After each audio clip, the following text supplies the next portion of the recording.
ಇದ್ದರೂ ಪರವಾಗಿಲ್ಲ, ಕೈಯಲ್ಲಿ ಒಂದು ಪುಸ್ತಕ ಇರಲಿ ಅಂತ. ಆ ಮಾತು ಇವಾಗ ಎಜುಕೇಶನ್ ಅಧ್ಯಯನ ಕೇಂದ್ರ ಸ್ಥಾಪನೆ ಮಾಡ್ತಿದ್ದಾರಲ್ಲ, ಅದಕ್ಕೋಸ್ಕರ ಬಹಳ ತುಂಬಾ ಹೆಮ್ಮೆ ಅನಿಸುತ್ತೆ, ಖುಷಿ ಅನಿಸುತ್ತೆ. ABS ಮೀಡಿಯಾ ಗ್ರೂಪ್ಸ್ ಅವರಿಗೆ ಧನ್ಯವಾದಗಳು. ಅದೇ ರೀತಿಯಾಗಿ ಈಗ ಮೊದಲನೇದಾಗಿ ಕಾರ್ಯಕ್ರಮದ ಅತಿಥಿಗಳನ್ನು ಬರಮಾಡಿಕೊಡೋಣ.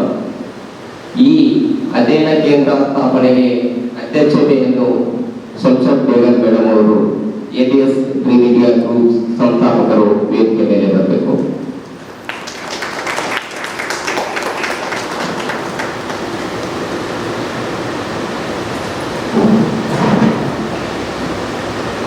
ಅದೇ ರೀತಿಯಾಗಿ ಮುಖ್ಯ ಅತಿಥಿಗಳಾಗಿ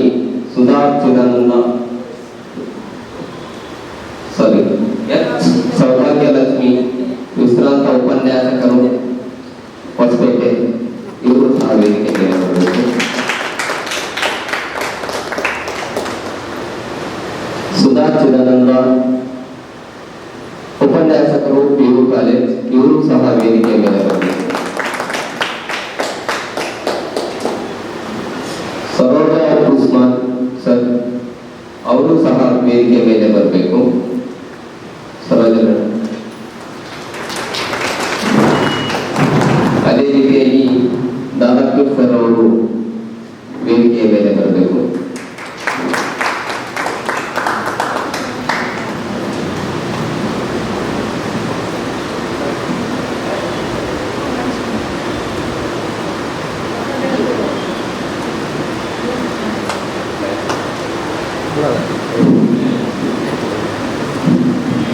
ಹೊಸಗಲ್ಲು ನ್ಯೂಸ್ ಚಾನೆಲ್ ಮುಖ್ಯಸ್ಥರು GT ಮಹೇಶಣ್ಣ ಸರ್ ಅವರು ವೇದಿಕೆ ಮೇಲೆ ಬರಬೇಕು. ಇನ್ನೊಂದು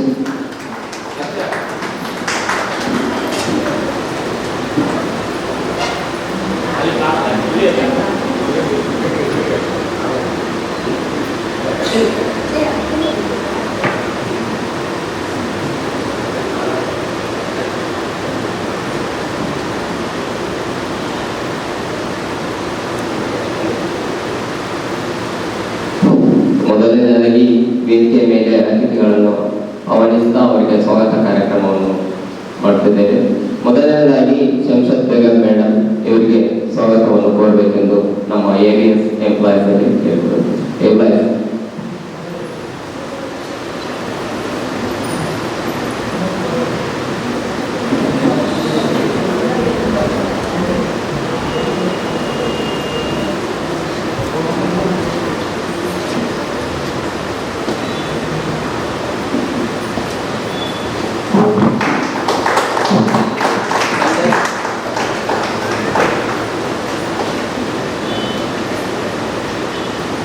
ಅದೇ ರೀತಿ ಎರಡನೇದಾಗಿ ಸೌಭಾಗ್ಯಲಕ್ಷ್ಮಿ ವಿಶ್ರಾಂತ ಉಪನ್ಯಾಸಕರು ಹೊಸಪೇಟೆ, ಇವರಿಗೂ ಸಹ ಸ್ವಾಗತವನ್ನು ಕೋರುತ್ತಿದ್ದೇವೆ.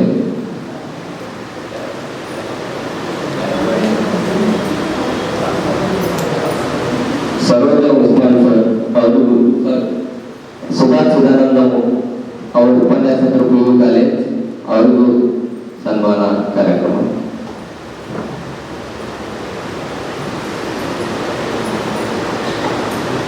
ಸರೋಜಾ ಉಸ್ಮಾನ್ ಮಹಿಳಾ ಮುಖಂಡರು, ಇವರಿಗೂ ಸಹ ಸ್ವಾಗತ ಕೋರುತ್ತಿದ್ದಾರೆ.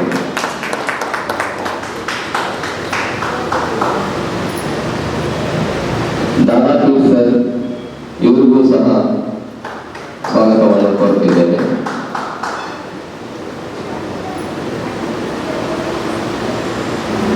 ಅದೇ ರೀತಿಯಾಗಿ GT ಮಹೇಶಣ್ಣ, ಇವರಿಗೂ ಸಹ ಸ್ವಾಗತವನ್ನು ಕೋರುತ್ತಿದ್ದೇವೆ.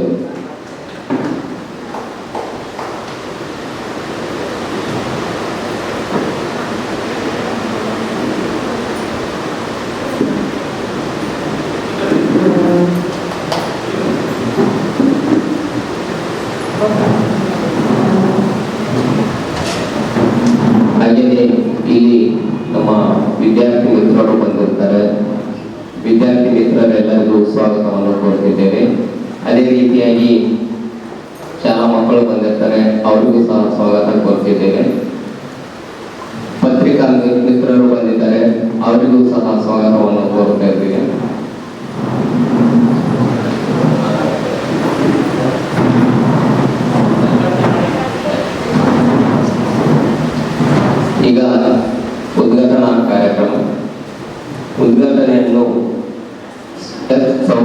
ಸೌಭಾಗ್ಯ ಲಕ್ಷ್ಮಿ ವಿಶ್ರಾಂತ ಉಪನ್ಯಾಸಕರು ಮತ್ತು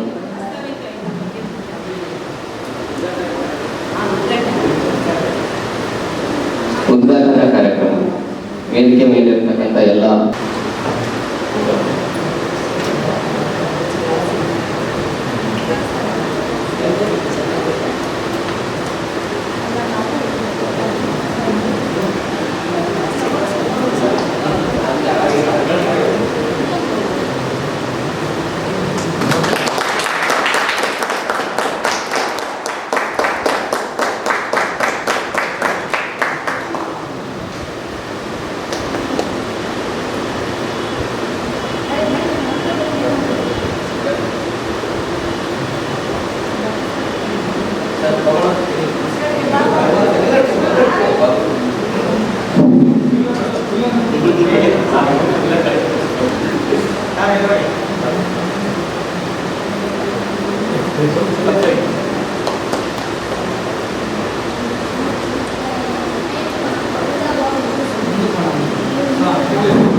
ವೇದಿಕೆಯ ಮೇಲೆ ಹಸನಾಗಿರ್ತಕ್ಕಂಥ ಸಮಾನಕರ ಮನಸ್ಸಿನ ಸಹೋದರಿಯರಿಗೂ ಹಾಗೂ ಅಣ್ಣಂದಿರಿಗೂ ಮುಂಭಾಗದಲ್ಲಿ ಇರ್ತಕ್ಕಂಥ ಮಾಧ್ಯಮ ಮಿತ್ರರೇ, ವಿದ್ಯಾರ್ಥಿಗಳೇ, ಆಮೇಲೆ ಪ್ರೈಮರಿ ಸ್ಕೂಲಿನ ಮಕ್ಕಳೇ, ಪ್ರತಿಯೊಬ್ಬರಿಗೂ ಈ ಕಾರ್ಯಕ್ರಮಕ್ಕೆ ಬಂದಿರತಕ್ಕಂಥ ಪ್ರತಿಯೊಬ್ಬರಿಗೂ ಮಧ್ಯಾಹ್ನದ ಶುಭಾಶಯಗಳನ್ನು ತಿಳಿಸುತ್ತೇನೆ.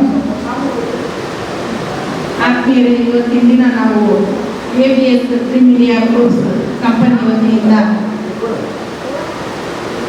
ABS ಅಧ್ಯಯನ ಕೇಂದ್ರವನ್ನು ಉದ್ಘಾಟನೆ ಹಮ್ಮಿಕೊಂಡಿದ್ದೀವಿ. ನಮ್ಮ ಉದ್ದೇಶ ಕಂಪ್ನಿ ಗುಡ್ಡಾಗಬೇಕಾದ್ರೆ ಇಷ್ಟಾಗಿತ್ತು. ನಾವು ಕಂಪ್ನಿ ಬಿಸ್ನೆಸ್ ಕಡೆಯಿಂದ ತಗೊಂಡು ಸ್ಟಾರ್ಟ್ ಮಾಡಿದ್ವಿ. ಬಿಸ್ನೆಸ್ ಒಂದೇ, ನಾವು ಹಣ ಇನ್ನೊಂದು ನಮ್ಮದು ನೋಡಬಾರ್ದು, ಜೊತೆಗೆ ಒಳ್ಳೊಳ್ಳೆ ಕಾರ್ಯಕ್ರಮಗಳು ಮಾಡಬೇಕು, ಎಜುಕೇಷನ್ ಕಡೆಗೆ ಹೋಗಬೇಕು. ನಮ್ಮ ಮೊದಲನೇ ಉದ್ದೇಶ ಇದಾಗಿತ್ತು, ಮಹಿಳಾ ಸಬಲೀಕರಣ ಮತ್ತು ಆರೋಗ್ಯ, ಆಮೇಲೆ ವಿದ್ಯಾಭ್ಯಾಸದ ಕಡೆಗೆ ನಮ್ಮ ಕನಸಾಗಿತ್ತು. ನಮ್ಮ ಭಾಗದಲ್ಲಿ ಅತಿ ಹೆಚ್ಚು ಮಹಿಳೆಯರಿಗೆ ಉದ್ಯೋಗಗಳು ಇಲ್ಲ. ಎಷ್ಟೋ ಜನ ನಾವು ಹಳ್ಳಿಗಳಲ್ಲಿ ಹೋಗ್ತಿದ್ದೆ, ನಾನು ಮೊದಲ ಸಂಘಟನೆಯಾಗಿ ಹಳ್ಳಿ ಕಟ್ಟಿಗೆ ಕೆಲವೊಬ್ಬರು ಅನ್ಯತಾ ಭಾವಿಸ್ಬೇಡ್ರಿ. ಮತ್ತೆ ಗಂಡು ಮಕ್ಕಳು ಕುತ್ಕೊಳ್ತಾರೆ, ನರೇಗಾ ಯೋಜನೆಯಲ್ಲಿ ಕೆಲಸಗಳಿಗೆ ಹೆಣ್ಮಕ್ಳು ಹೋಗ್ತಾರೆ. ಆಮೇಲೆ ಎಷ್ಟೋ ಜನ ನರೇಗಾ ಯೋಜನೆ ಕೆಲಸ ಮುಗಿದ ಮೇಲೆ ಮಹಿಳೆಯರು ಕಳೆಯನ್ನು ತೆಗೆಯಕ್ಕೆ ಹೋಗ್ತಾರೆ. ಇನ್ನೊಂದು ಹೊಲದಲ್ಲಿ ಮಹಿಳೆಯರು ಊರಲ್ಲಿ ಅಣ್ಣಂದಿರ್ತಾರೆ. ಅವ್ರ ಮಕ್ಕಳು ವಿದ್ಯಾಭ್ಯಾಸ ವಂಚಿತರು. ತಾಯಿ ಮನೆ ಕುಟುಂಬ ನೀಗಿಸ್ತಾಳೆ, ಆಕೆ ದುಡಿದು. ಇಲ್ಲಿ ಭಾಗದಲ್ಲಿ ಅತಿ ಹೆಚ್ಚು ಕೂಲಿ ಕಡಿಮೆ. ನಮ್ಮ ವಿಜಯನಗರ ಡಿಸ್ಟಿಕ್ ಆಗಲಿ, ಉತ್ತರ ಕರ್ನಾಟಕ ಭಾಗದಲ್ಲಿ ಆ ಅಮ್ಮ ಈ ಕಡೆ ಮನೇನು ನೋಡ್ಕೋಬೇಕು, ವಿದ್ಯಾಭ್ಯಾಸ ಕಡೆ ಮಕ್ಕಳ ವಿದ್ಯಾಭ್ಯಾಸ ನೋಡ್ಕೋಬೇಕು. ಆಮೇಲೆ ಅತಿ ಹೆಚ್ಚು ಒತ್ತು ಹೆಣ್ಮಗಳು ಇದ್ರ ಮೇಲೆ ಇರ್ತಿತ್ತು. ಏನಾದ್ರೂ ಹೇಳಿದ್ರೆ ಹಾಸ್ಟೆಲ್ಗಳಿಗೆ ಹಾಕ್ತಾರೆ. ಕೆಲವೊಂದು ಮಕ್ಕಳಿಗೆ ಹೋಗಿ ಹಾಸ್ಟೆಲ್ಗೆ ಮಾತಾಡ್ಕೊಂಡು ಹೋಗ್ಬೇಕಂದ್ರೆ ಕೆಲವೊಂದು ಮಹಿಳೆಯರಿಗೆ ಕೇಳಿದಾಗ ಹೋಗಿ ಯಾಕೆ ಬಂದಿಲ್ಲ, ಹೋಗಿದ್ರೆ ಏನಕ್ಕಂದ್ರೆ ಅಕ್ಕ ಹೋಗಕ್ಕ ನನ್ನ ಹತ್ರ ಟಿಕೆಟಿಗೆ ಆಗಲ್ಲ, ಇದು ನಾನು ದುಡ್ದಿರೋದು ನನ್ನ ಬಾಳಿಗೆ ಸಾಕು ಅಂತ ಹೇಳ್ತಿದ್ರು. ಯಾಕೆ ಹಿಂಗ ಅಂತ ಹೇಳಿದ್ರೆ, ನಮಗೆ ನಾನು ದುಡ್ದಿದ್ದು ನನಗೆ ಮನೆ ನಿಗ್ಸಕ್ಕೆ ಸಾಕು, ಅವ್ರಿಗೆ ಯಾವಾಗಾರ ಮತ್ತೆ ಬಂದಾಗ ಪುಸ್ತಕ ಪೆನ್ನಿಗೆ ಆಮೇಲೆ ಅವ್ರ ಖರ್ಚಿಗೆ ಜೋಡ್ಸಕ್ಕೆ ಹಣ ಬೇಕಾಗ್ತದೆ, ಹಿಂಗೆ ಹೇಳ್ತಿದ್ರು. ನನಗೆಲ್ಲೋ ಒಂದು ಕಡೆಗೆ ಮನಸ್ಸಿಗೆ ನೋವು ಆಗ್ತಿತ್ತು ಭಾಳ. ಇಂಥವೆಲ್ಲ ಸಾಕಷ್ಟು ಮಹಿಳೆಯರ ಹತ್ರ ಕೇಳಿದೆ. ಇನ್ನೊಂದು ಅನುಭವ, ಯಾವುದೋ ಒಂದು ಊರಲ್ಲಿ ಕಾರ್ಯಕ್ರಮಕ್ಕೆ ಹೋದಾಗ ನನ್ನ ಕೊರಳಲ್ಲಿ ನಮ್ಮ ಅಮ್ಮಂದೊಂದು ಸ್ವರ ಹಾಕೊಂಡು ಹೋಗಿದ್ದೆ. ಒಬ್ಬ ಹೆಣ್ಮಕ್ಳು ಬರೀ ಆಕೆ ನನಗೆ ಭಾಳ ಆತ್ಮೀಯಳು. ಆಕೆ ನನ್ನ ಕೊರಳಿಗೆ ನೋಡ್ತಾನೇ ಇದ್ದಾಳೆ ಜಾಸ್ತಿ. ಯಾಕೆ ಹಿಂಗೆ ನೋಡಕತ್ತೀಯಮ್ಮ ನೀನು ಅಂತ ಕೇಳಿದೆ.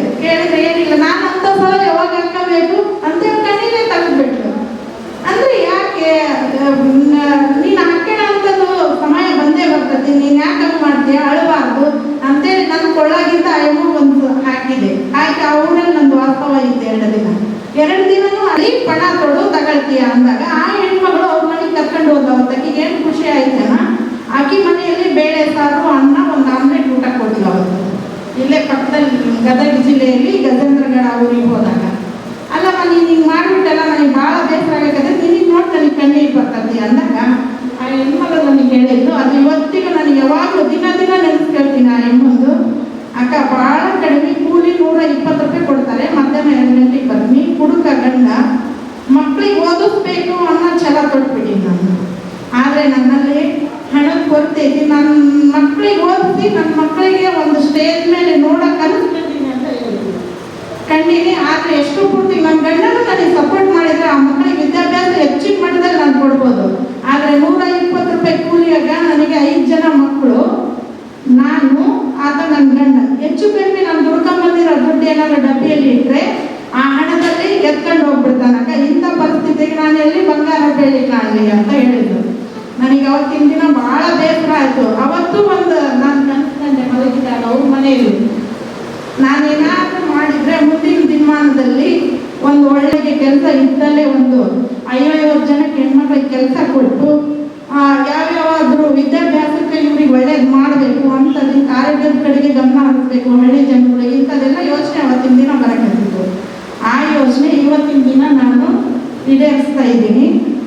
ಅದ್ರ ಜೊತೆಗೆ ನಮ್ಮ ಸಂಸ್ಥೆಯಲ್ಲಿ ಅಂಥ ಹೆಣ್ಮಕ್ಳಿಗೆ ಕೆಲಸಕ್ಕೆ ಕರ್ಕೋಬೇಕು ಅಂತೇಳಿ ನಾವು ಯೋಚನೆ ಮಾಡ್ತಾ ಇದ್ದೀವಿ. ಯೋಚನೆ ಮಾಡ್ತಾ ಇದ್ದೀವಿ ಅನ್ನೋದಕ್ಕಿಂತ ತಗೊಳ್ಳೋಕ್ಕೆ ಮುಂದಾಗಿದ್ದೀವಿ. ಅದು ಭಾಳ ಖುಷಿ ವಿಚಾರ. ಅವತ್ತಿನ ದಿನ ಆ ಹೆಣ್ಮಕ್ಳ ಕಣ್ಣಲ್ಲಿ ನೀರು ಬರಬೇಕು. ನನಗೆ ಆ ರೀತಿ ಯೋಚನೆಗಳು ಬಂದಿತ್ತು, ಒಳ್ಳೆಯದಾಯಿತು. ಇವತ್ತಿನ ದಿನ ಸಣ್ಣ ಮಟ್ಟಿಗೆ ನಾವು ಅಧ್ಯಯನ ಕೇಂದ್ರವನ್ನು ಉದ್ಘಾಟನೆ ಮಾಡ್ತಾ ಇದ್ದೀವಿ. ಆ ರೀತಿ ಮಹಿಳೆಯರಿಗೆ ನೋಡ್ಬೇಕಂದ್ರೆ ನಾವು ನಮ್ಮಂಥವ್ರು ಹಳ್ಳಿಗಳಿಗೆ ಇಳಿಬೇಕು. ಇನ್ನು ಹೆಚ್ಚಿನ ಕನಸುಗಳು ಸ್ವಲ್ಪ ನಾವಲ್ಲಿ ಇಲ್ಲಿ ಅಡ್ಡಾಡ್ತೀವಲ್ಲ, ನಮ್ಮಂತರಿಗೆ ಬರ್ತಾ ಇದ್ದಾವೆ. ಆಮೇಲೆ ನಮ್ಮ ವಿಜಯನಗರ ಜಿಲ್ಲೆಯಲ್ಲಿ ಕನಸುಗಳು ಕಂಡು ವಿದ್ಯಾಭ್ಯಾಸದ ಕಡೆಗೆ ಅತಿ ಹೆಚ್ಚು ಒತ್ತು ಕೊಡಬೇಕು. ಯಾಕಂದ್ರೆ ಉತ್ತರ ಕರ್ನಾಟಕ ಭಾಗದಲ್ಲಿ ಯಾದಗಿರಿ, ಗುಲ್ಬರ್ಗ, ಆ ಕಡೆ ಸೈಡ್, ಆಮೇಲೆ ಯಾವುದು ಬೆಳಗಾವಿ, ಯಾವುದು ಇದು ಧಾರವಾಡ, ಈ ಕಡೆ ಹುಬ್ಬಳ್ಳಿ, ಆ ಕಡೆಗೆಲ್ಲ ಸ್ವಲ್ಪ ಒತ್ತಿದೆ ವಿದ್ಯಾಭ್ಯಾಸಕ್ಕೆ. ಇಲ್ಲಿ ನಮಗೆ ವಿಜಯನಗರ ಡಿಸ್ಟಿಕ್ಕು, ಕೊಪ್ಪಳ, ಗದಗ ಈ ಕಡೆಗೆಲ್ಲ ಸ್ವಲ್ಪ ವಿದ್ಯಾಭ್ಯಾಸಕ್ಕೆ ಭಾಳ ಇದು ಕಡಿಮೆ ಇದೆ. ಆಮೇಲೆ ಈಗಿನ ಜನರೇಷನ್ ಅತಿ ಹೆಚ್ಚು ಮಕ್ಕಳಿಗೆ ವಿದ್ಯಾಭ್ಯಾಸ ಕೊಡಬೇಕಂತ ಮುಂದಾಗ್ತಾ ಇದ್ದಾರೆ. ಆದರೆ ಅನಾನುಕೂಲಗಳು ಹೆಚ್ಚಿದ್ದಾವೆ. ವಿದ್ಯಾಭ್ಯಾಸ ಮಾಡ್ತಕ್ಕಂದ್ರೆ ಬೇರೆ ಊರಿಗೆ ಹೆಚ್ಚಿನ ಶಿಕ್ಷಣ ತಗೋಬೇಕಂದ್ರೆ ಬೇರೆ ಊರಿಗೆ ಹೋಗ್ಬೇಕು. ನಮ್ಮ ಭಾಗದಲ್ಲಿ ನಾವು ಬೆಂಗಳೂರು ಹೋಗ್ಬೇಕು, ಇಲ್ಲಾಂದ್ರೆ ಧಾರವಾಡ ಹೋಗ್ಬೇಕು, ಇಲ್ಲಾಂದ್ರೆ ವಿಜಯಪುರ, ಇಲ್ಲ ಹುಬ್ಳಿ, ಹೀಗೆ ದೊಡ್ಡ ಸಿಟಿಗಳಿಗೆ ಇಲ್ಲಿಂದ ಹೋಗ್ಬೇಕು. ಯಾಕೆ ಹೋಗ್ಬೇಕು? ಇಲ್ಲಿ ನಮಗೆ ವಿದ್ಯಾಭ್ಯಾಸದ ಅರಿವು ಕಡಿಮೆ ಇದೆ ಈ ಕಡೆ ಭಾಗದಲ್ಲಿ. ಆಮೇಲೆ ಆ ಥರದ ಅಧ್ಯಯನ ಕೇಂದ್ರಗಳು ಇಲ್ಲ. ಆಮೇಲೆ ಒಳ್ಳೆ ಅಧ್ಯಯನಗಳು ಕಡಿಮೆ ಇದ್ದಾವೆ. ಹಾಗಾಗಿ ನಾವು ಯೋಚನೆ ಮಾಡಿದ್ವಿ, ಮಹಿಳೆಯರಿಗೆ ಕೆಲಸ ಒಂದ್ ಕಡೆಯಿಂದ ಸಂಸ್ಥೆ ಒಳಗೆ ಈಗಲೂ ಇದೆ, ಈಗ ಮಾಡ್ತಾ ಇದ್ದಾರೆ ಕೆಲವೊಬ್ರು. ಇನ್ನ ಒಂದು 150ರಿಂದ 200 ಜನಕ್ಕೆ ಕೆಲಸ ಕೊಡುವಂತ ಸಂಸ್ಥೆ ನಮ್ಮ ABS ಕಂಪ್ನಿ ಇದೆ. ಇನ್ನ ಬರ್ತಕ್ಕಂಥ 150 ಜನ ಹೆಣ್ಮಕ್ಳಿಗೆ ಬೇಕಾದ್ರೆ ಹೆಣ್ಮಕ್ಳಿಗೆ, ಆ ಬಡ ಹೆಣ್ಮಕ್ಳ ಮಕ್ಕಳಿಗೆ ನಾವು ಕೆಲಸ ಕೊಡ್ತೀವಿ. ಜೊತೆಗೆ ವಿದ್ಯಾಭ್ಯಾಸ ಕೊಡ್ಬೇಕಂದ್ರೆ ಒಂದು ಏನಾದರೂ ಮಾಡ್ಬೇಕಲ್ಲ ಅಂತ ಯೋಚನೆ ಮಾಡಿದಾಗ ನಾವು ಅಧ್ಯಯನ ಶಿಬಿರ ಮತ್ತೆ ಸ್ಟಾರ್ಟ್ ಮಾಡೋಣ. ಇಲ್ಲಿಂದ ನಾವು ಈ ಅಧ್ಯಯನ ಶಿಬಿರ ಇಲ್ಲಿಕ್ಕೆ ಇಲ್ಲಿ ಇರ್ತಕ್ಕಂಥ ಮಕ್ಕಳು ಬಿಜಾಪುರ, ಧಾರವಾಡಕ್ಕೆ ಹೋಗ್ತಾರೆ ಅಂತ ಹೇಳಿ ಗೊತ್ತಾಯಿತು. ಗೊತ್ತಾದಾಗ ನಾವು ಮೊದಲನೇದಾಗಿ ಅಧ್ಯಯನ ಶಿಬಿರ, ಹೆಸರೇನು? ಸಂತೋಷ್. ನಮ್ಮ ಕಂಪ್ನಿಗೆ ನಮ್ಮ ಹೆಡ್ ಆಫೀಸಲ್ಲಿ ಕೆಲಸ ಮಾಡಿಸ್ತಾ ಇದ್ವಿ. ಸಂತೋಷನ ವಿದ್ಯಾರ್ಥಿ ನಮ್ಮ ಆಫೀಸಿಗೆ CC ಕ್ಯಾಮ್ರಾ ಕುಂದಿರ್ಸಕ್ಕೆ ಬಂದಾಗ ಅವನಿಗೆ ಕೇಳಿದ್ವಿ, ಅವನ ಟ್ಯಾಲೆಂಟ್ ನೋಡಿದ್ದು ನಮ್ಮ ಹುಡುಗ. ನೋಡಿದಾಗ ಏನು ಮಾಡ್ತಿದ್ಯಾ, ಹೆಂಗೆ ಏನು ಅಂತಂದಾಗ ನಾನು ಈ ಥರ ಸ್ಟಡಿ ಮಾಡ್ತಾ ಇದ್ದೀನಿ, ಸ್ವಲ್ಪ ನಾನು ರಾತ್ರಿ ಕೆಲಸಕ್ಕೆ ಬಂದಿದ್ದ, ಹಗಲೊತ್ತು ಸ್ಟಡಿ, ರಾತ್ರಿಗೆ ಕೆಲಸ. ಸಂತೋಷ. ಹೌದಾ? ಯಾಕಂದರೆ ಸ್ವಲ್ಪ ನಮ್ಮ ಮನೇಲಿ ಹಣದ ಕೊರತೆ ಇದೆ ಸರ್, ಹಾಗಾಗಿ ಈ ಕೆಲಸ ಹಾಸ್ಟೆಲಲ್ಲಿ ಇರ್ತೀನಿ, ಜೊತೆಗೆ ಹಾಸ್ಟೆಲಲ್ಲಿ ಊಟ ಮಾಡಿ ಈಗ ಸ್ವಲ್ಪ ಕೆಲಸಕ್ಕೂ ಬಂದು ಕೂಲಿ ಮಾಡಿ ನನ್ನ ವಿದ್ಯಾಭ್ಯಾಸದ ಕಡೆಗೆ ನಾನು ಹಣ ಖರ್ಚು ಮಾಡ್ಕೊಳ್ತಿದ್ದೀನಿ ಅಂತ ಸಂತೋಷ ಹೇಳ್ದ. ಅವಾಗ ಇವ್ರು ಸ್ವಲ್ಪ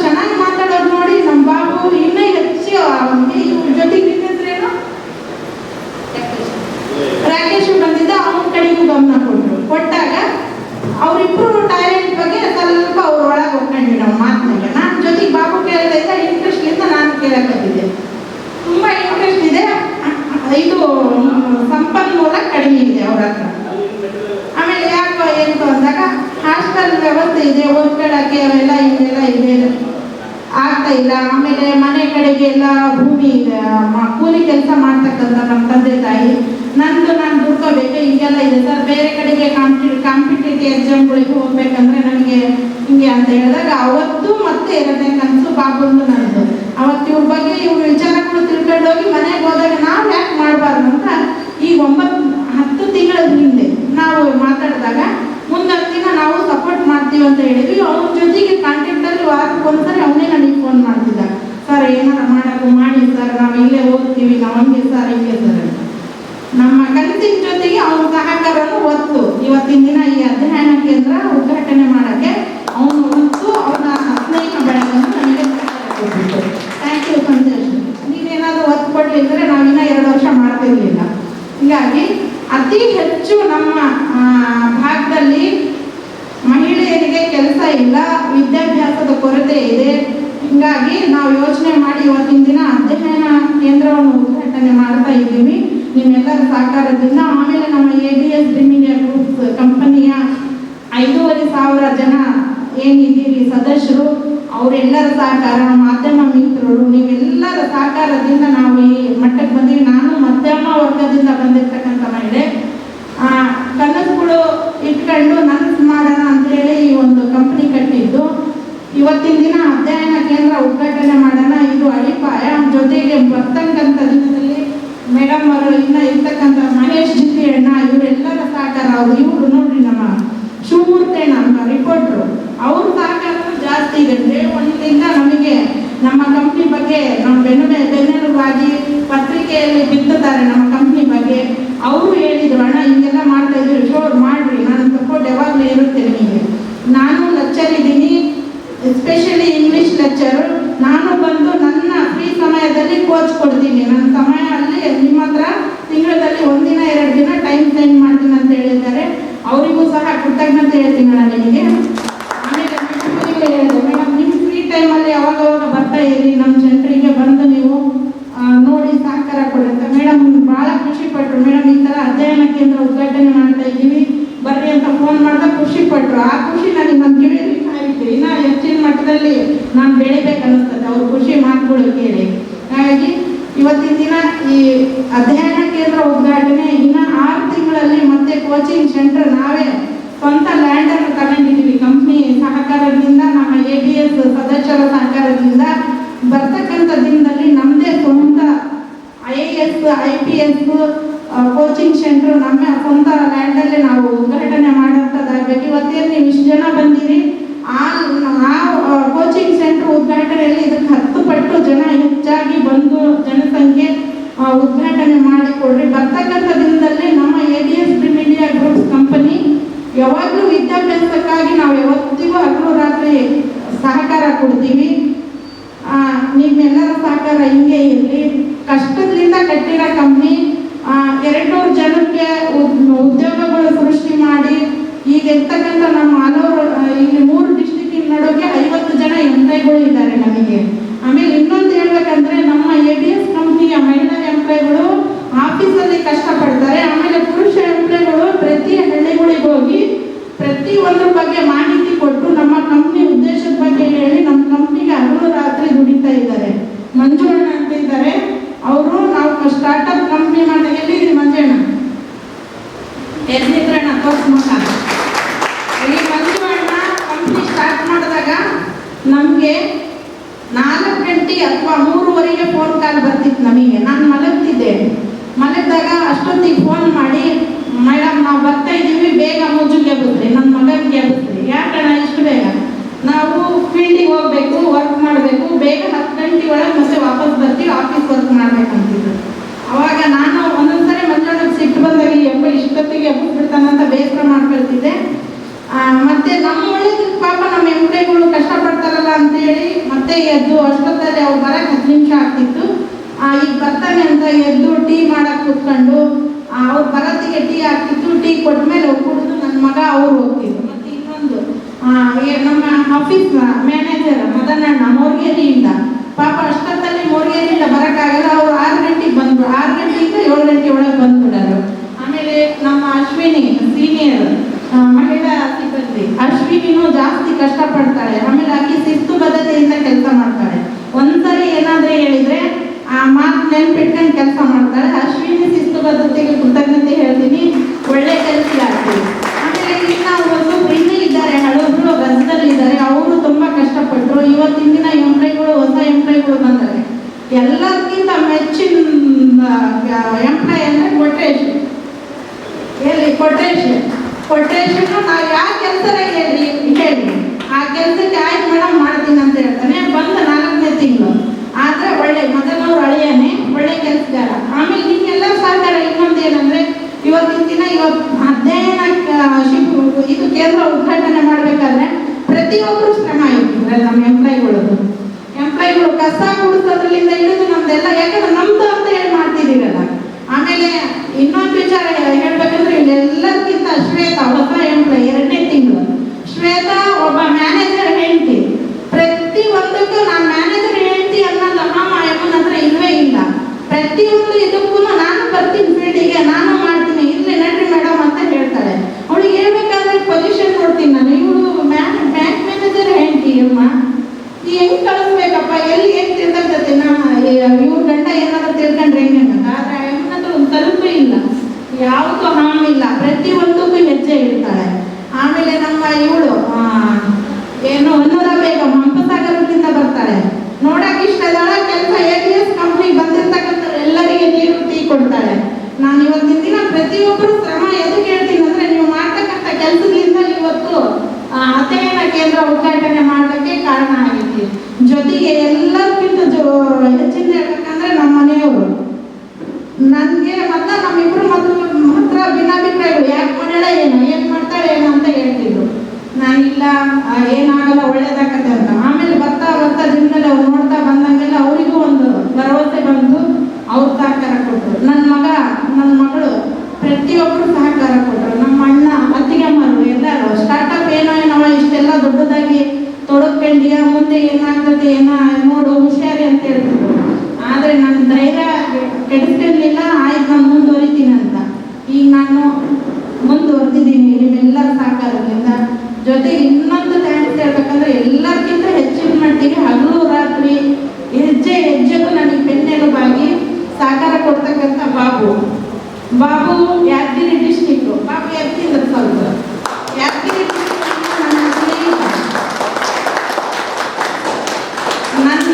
ನಾನು ಮೊದಲಿಗೆ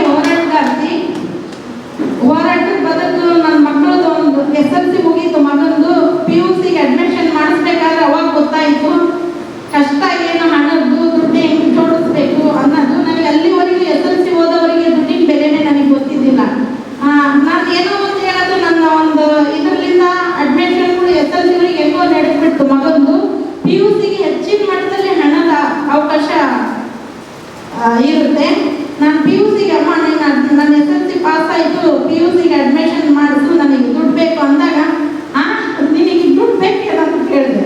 ಏನು ಮಾಡ್ತೀಯ ಅಂದರೆ, ನಾನು ಅದು ಮಾಡ್ತೀನಿ. ಒಂದು ಕಾಲೇಜಿಗೆ ಹೋದೆ, ನಾನು 1,50,000 ರೂಪಾಯಿ ಕೇಳಿದ್ರು. ಅಯ್ಯಪ್ಪ, ಈಗ 1,50,000 ರೂಪಾಯಿ ನನ್ನ ಹತ್ರ ಹಣ ಇಲ್ಲ, ನಾನು ಹೆಂಗೆ ಮಾಡಿಬಿಟ್ಟೆ, ನಾನು ಸುಮ್ಮನೆ ಇಷ್ಟು ವರ್ಷ ಟೈಮ್ ಸೆಂಡ್ ಮಾಡಿಬಿಟ್ಟೆ ಜನರ ಜೊತೆಗೆ, ನಾನು ಹೆಂಗಪ್ಪ ಅಂತಂದೆ. ನಮ್ಮ ಮನೆಯವರಿಗೆ ಹೇಳಿದ್ರೆ ನನ್ನ ಹತ್ರ ಅಷ್ಟೊಂದು ದುಡ್ಡಿಲ್ಲ. ಹಿಂಗೆ ಆರ್ಥಿಕ ಪರಿಸ್ಥಿತಿ ಭಾಳ ಆಗಿನ ಮಟ್ಟದಲ್ಲಿ ಕೆಟ್ಟದಿತ್ತು. ಯೋಚನೆ ಬಂತು, ಯಪ್ಪ ಇಪ್ಪಟ್ಟು ಸಮಾಜ ಸೇವೆ ಇರಬೇಕು, ಹೆಚ್ಚಿನ ಮಟ್ಟದಲ್ಲಿ ಇರಬಾರ್ದು.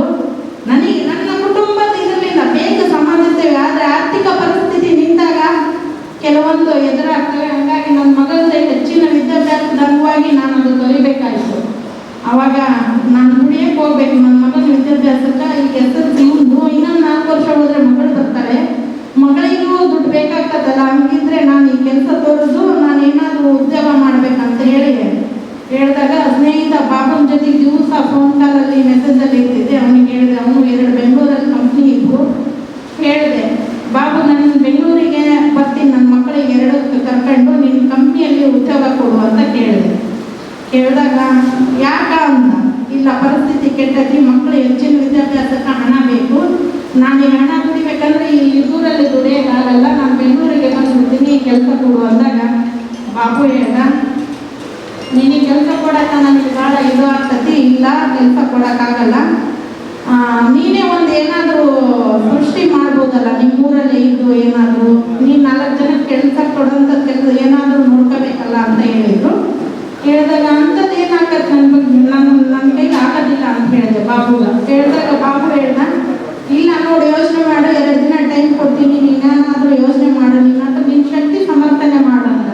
ಅವಾಗ ನಾನು ನನ್ನಲ್ಲಿ ಇರ್ತಕ್ಕಂಥದ್ದು ಮೊದಲು ನಾನು ಹಳ್ಳಿಗಳಿಗೆ ಹೋದಾಗ ಇಲ್ಲಿ ಭಾಗದಾಗ ಮಹಿಳೆಯರಿಗೆ ಕೂಲಿ ಇರಲಿಲ್ಲಲ್ಲ, ಅದ್ರ ಬಗ್ಗೆ ಈ ಮಹಿಳಾ ಸಬಲೀಕರಣದ ಬಗ್ಗೆ ಯಾವ್ಯಾವುದಾದ್ರೂ ಕೆಲಸ ಕೊಡಬೇಕು, ಅವ್ರ ಜೊತೆಗೆ ನಾನು ಕೆಲಸದಲ್ಲಿ ತೊಡಗಬೇಕಂತೇಳಿ ನನಗಿತ್ತಲ್ಲ, ಅದೆಲ್ಲ ಅವ್ರ ಹತ್ರ ಹೇಳ್ತೇನೆ. ಆಯಿತು, ನಾನು ಯಾವತ್ತಿದ್ರೂ ಬೆಂಗಳೂರು ನಮ್ದಾಗಲ್ಲ, ಇಲ್ಲಿ ದುಡಿಯಕ್ಕೆ ಬಂದು ನಾವು ಬೆಳಿತೀವಿ ಅಂದರೆ ಕೋಟಿಗಟ್ಟಲೆ ಇದ್ರೂ ಇದು ನಮ್ಮೂರಾಗಲ್ಲ. ನಾವು ನಮ್ಮೂರ ಕಡೆನೇ ಒಂದು ನಿಮ್ಮೂರಿಗೆ ನಾನೇ ಬರ್ತೀನಿ, ಅಲ್ಲೊಂದು ಕಂಪ್ನಿ ಕಟ್ಟೋಣ ಇಬ್ಬರು ಸೇರಿ. ಆ ಕಂಪ್ನಿಯಿಂದ ಮುಂದುವರೆದು ಏನೇನು ಕನಸಿದಾವೆ ಹೇಳ್ದಲ್ಲ, ಇವೆಲ್ಲ ಕನಸು ಹಿಡಿಯೋದು ಅಂತ ಹೇಳಿದಾಗ ನಾನು ಬಾಬು ಕೂತ್ಕೊಂಡು ಅವನು ಇರ್ತಕ್ಕಂಥ ಸ್ವಂತ ಕಂಪ್ನಿಗಳು ತೊರೆದು ಅವ್ರ ಅಣ್ಣ ತಮ್ಮರಿಗೆ ಬಿಟ್ಟ. ಅಲ್ಲಿ ಬೆಂಗಳೂರಲ್ಲಿ ಅವ್ರ 2 ತಮ್ಮನಿಗೆ ಬಿಟ್ಟು ನಮಗೋಸ್ಕರ ಇಲ್ಲಿಗೆ ಬಂದು ಅವನು ಯಾದಗಿರಿ ಉತ್ತರ ಕರ್ನಾಟಕ ಜಿಲ್ಲೆಯವನಾಗಿರೋಕ್ಕೆ ಯಾದಗಿರಿ ಜಿಲ್ಲೆ, ನಾವು ಇಲ್ಲಿ ಕಲ್ಯಾಣ ಕರ್ನಾಟಕ ಇಂಪ್ರೂವ್ ಮಾಡ್ಬೋದು, ಇದೇ ಕಾನ್ಸೆಪ್ಟ್ ಇಟ್ಕೊಂಡು ತಾಲೂಕಿಗೆ ಹೋಗ್ಬೋದು ಅಂತೇಳಿ ಯೋಚನೆ ಮಾಡಿ ನಾವು ಈ ಯೋಜನೆ ಮಾಡೋಣ ಅಂತೇಳಿ ಇಮಿಡಿಯೇಟ್ಲಿ ನೀನು ಬೆಂಗಳೂರಿಗೆ ಬಾ ಅಂದ. ನಾನು 1-2 ದಿನ ಬಿಟ್ಟು ಅಲ್ಲಿ ಹೋದಾಗ ನನ್ನ ಮಗನ ಅಡ್ಮಿಷನ್ ಬೇರೆ ಕಡೆಗೆ ಹೆಂಗೋ ಒಂದು ಕಷ್ಟದಿಂದ ಮಾಡಿದೆ. ಮತ್ತೆ ಉದ್ಯೋಗದ ಬಗ್ಗೆ ಯೋಚನೆ ಮಾಡಿದಾಗ ಕಂಪ್ನಿ ಕಟ್ಟೋಣ ಅಂತ ಇಬ್ಬರು ಸೇರಿ ಮಾತಾಡಿ ಈ ಒಂದು ABS ಡ್ರೀಮ್ ಇಂಡಿಯಾ ಗ್ರೂಪ್ಸ್ ಅನ್ನೋ ಕಂಪ್ನಿ ಹುಟ್ಟಾಕಿದ್ವಿ. ರಿಜಿಸ್ಟ್ರೇಷನ್ ಮಾಡಿಸಿ ಎಲ್ಲ ಇದು ಮಾಡೋದಕ್ಕೆ 2 ತಿಂಗಳಾಯಿತು. ಜೊತೆಗೆ ಕಂಪ್ನಿ ಹುಟ್ಟಾಕಬೇಕಾದ್ರೆ ಅವನು ನನಗೆ ಹೇಳ್ದ ಕುಂದಿಸ್ಕೊಂಡು, ಅಡ್ಡ ಪರಿಣಾಮಗಳು ಜಾಸ್ತಿ ಬರ್ತವೆ, ನೀನು ಮಹಿಳೆ ನಾನು ಪುರುಷ, ಮುಂದೆ ಬರ್ತಕ್ಕಂಥ ಪ್ರತಿಯೊಂದು ಕಷ್ಟಕ್ಕೆ ಎದುರಿಸಿ ನಿಲ್ತೀನಿ ಅನ್ನೋದು ನಿನ್ನ ಹತ್ರ ಇದ್ದರೆ ನಾನು ನಿನಗೆ ಜೊತೆ ಕೊಡ್ತೀನಿ, ಈಗಲೇ ಹೇಳು ಅಂತ ಹೇಳ್ದ. ಏನದು ಅಂತ ಹೇಳಿದಾಗ, ಬರ್ತಕ್ಕಂಥ ದಿನದಲ್ಲಿ ಕುಟುಂಬಗಳೂ ಅಡ್ಡ ಬರ್ಬೋದು, ಸಾರ್ವಜನಿಕರು ಏನು ಇವ್ರು ಮಾಡ್ತಾರಂತ ನಿನಗೆ ಹೇಳಿಸ್ಬೋದು, ಪ್ರತಿಯೊಂದಕ್ಕೂ ನಿನಗೇನಾದರೂ ಬಂದರೆ ನಾವು ಆಯ್ತು ಯಾರು ಏನಾರಲ್ಲಿ ನಾವು ಮೂಕರಾಗಬೇಕು. ಆಗಿ ನಾವು ಮುಂದಿನ ಕೆಲಸ ಕಾರ್ಯಗಳು ಇದು ಮಾಡಿದ್ರೆ ಸಕ್ಸಸ್ ಕಾಣ್ತೀವಿ. ಯಾವುದಕ್ಕೂ ಅಂಜಬಾರ್ದು, ಅಂಜಿಕೆ ಇದ್ದಾಗ ಮುಂದುವರಿಬೇಕು ನೋಡ ಅಂತ ಹೇಳ್ದ. ಇದನ್ನು ಒಂದು ಸವಾಲು ಐತೆ ಇದ್ರಾಗ ಅಂತ ಹೇಳಿದ್ಮೇಲೆ ಆಮೇಲೆ ನಿನ್ನ ಹೋರಾಟದ ಮನೋಭಾವ ಇದರಲ್ಲಿ ಇರಬಾರ್ದು, ಪ್ರತಿಯೊಬ್ಬರಿಗೂ ಮನಸ್ಸಲ್ಲಿನೂ ಪ್ರೀತಿಯಿಂದ ಕಾಣಬೇಕು, ನೀನು ಹಂಗೆ ಹಿಂಗೆ ಅಂತ ಮಾತಾಡಬಾರ್ದು, ಮೌನಿಯಾಗಿ ಕೆಲಸ ಗೆಲ್ಬೇಕಂತ ಹೇಳ್ದ.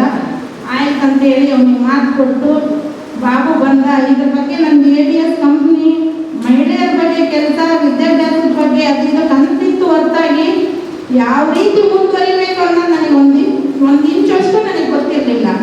ಬಾಬು ಹಗಲು ರಾತ್ರಿ ಅವ್ರ ಕುಟುಂಬ ಬಿಟ್ಟು ಬಂದು ನನ್ನ ಜೊತೆಗೆ ಇದ್ದು ನಾವು ಒಂದೇ ಮನೆಯಲ್ಲಿ ಇದ್ದೀವಿ. ಈಗೂ ಇನ್ನು ಬರ್ತಕ್ಕಂಥ ದಿನದಲ್ಲಿ ನಾವೊಂದು ಪಣ ಕಟ್ಟಿದ್ದೀವಿ, 2 ಮನೆ ಮಾಡೋದು ಬೇಡ, ನಾವು ಸಾಯೋವರೆಗೂ ಒಂದು ಹಿಸ್ಟ್ರಿ ಮಾಡಬೇಕು, ಸ್ನೇಹ ಅಂದರೆ ಏನು, ಕಂಪ್ನಿಯಿಂದ ಏನೇನು ಆಗೈತಿ ಏನಿಲ್ಲ ಅಂತ ಹೇಳಿ ಪಣ ಕಟ್ಟು.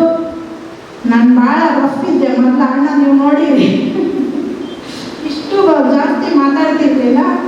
ನನಗೆ ಈ ಥರ ಎಲ್ಲ ಸಿಕ್ತು ಬದ್ಧತೆಯಿಂದ ಇರಬೇಕಂತ ಹಗಲು ರಾತ್ರಿ ಇಟ್ಟಿದ್ದಿ ನನಗೆ ಹೇಳಿ ಒಂದು ಲೆವೆಲಿಗೆ ಮಾತಾಡೋದು ಕಲಿಸಿ ಇವತ್ತಿನ ದಿನ ಈ ಸ್ಟೇಜ್ ಮೇಲೆ ನಿಂತು ಮಾತಾಡ್ಸಕ್ಕೆ ಹಚ್ಚಿ ಒಂದು ಕಂಪ್ನಿ ಓನರ್ ಮಾಡಿದ್ದಾನೆ. 5,500 ಜನ ಸ್ನೇಹಿತರು ನಮ್ಮ ಇವರು ABS ಸದಸ್ಯರು ಬಳಗ ಕಟ್ಟಿ ಆ 5,500 ಜನರು ಮನಸ್ಸಲ್ಲಿ ನಾವಿದೀವಲ್ಲ, ಅದು ಗೆಲ್ಲೋದು ಭಾಳ ಕಷ್ಟ. ಪ್ರತಿಯೊಬ್ಬರು 5,500 ತಲೆಗಳ ಜೊತೆಗೂ ಮನಸ್ಸಿನ ಜೊತೆಗೂ ಅಡ್ಜಸ್ಟ್ ಆಗೋದು ಕಷ್ಟ. ಅಂತ ಎಲ್ಲ ಅಣ್ಣ ತಮ್ಮದ್ರ ಜೊತೆಗೆ, ಅಕ್ಕ ತಂಗಿಯರ ಜೊತೆಗೆ, ಎಲ್ಲರ ಜೊತೆಗೆ ನಾವು ಬೆರೆತು ಇವತ್ತಿನ ದಿನ ಈ ಅಧ್ಯಯನ ಕೇಂದ್ರ ಉದ್ಘಾಟನೆ ಮಾಡ್ತಾ ಇದ್ದೀವಿ. ಇಲ್ಲಿ ಎಲ್ಲ ಹಗರಿಬೊಮ್ಮನಹಳ್ಳಿ ತಾಲೂಕಿನ ಜನತೆ, ABS ಸದಸ್ಯರು, ಮಾಧ್ಯಮ ಮಿತ್ರರು, ಆಮೇಲೆ ನಮ್ಮ ಸೀನಿಯರ್ಗಳು, ವೇದಿಕೆ ಮೇಲೆ ಕುಂತಿರ್ತಕ್ಕಂಥ ಎಲ್ಲರ ಸಹಕಾರದಿಂದ ನಾವು ಈ ಮಟ್ಟದಲ್ಲಿ ಬಂದೀವಿ. ಬರ್ತಕ್ಕಂಥ ದಿನದಲ್ಲಿ ಇನ್ನೂ ಹೆಚ್ಚಿನ ಮಟ್ಟದಲ್ಲಿ ನಮ್ಮ ಕಂಪ್ನಿಯಿಂದ ವಿದ್ಯಾಭ್ಯಾಸ ಒಂದು ಹರಡಿಸ್ಬೇಕು ಅಂತ ಹೇಳ್ತಾ ನನ್ನ ಈ ಮಾತುಗಳು ಮುಗಿಸ್ತಾ ಇದ್ದೀನಿ, ವಿರಾಮ ಕೊಡ್ತೀನಿ. ನನ್ನ ಮಾತಲ್ಲಿ ಏನಾದರೂ ಸ್ವಲ್ಪ ಇದು ಇದ್ರೆ ಕ್ಷಮೆ ಇರಲಿ. ಮುಂದಿನ ದಿನದಲ್ಲಿ ಎಲ್ಲರೂ ಸಹಕಾರ ಕೊಡ್ರಿ ಅಂತ ಹೇಳ್ತಾ ನಮಸ್ಕಾರ.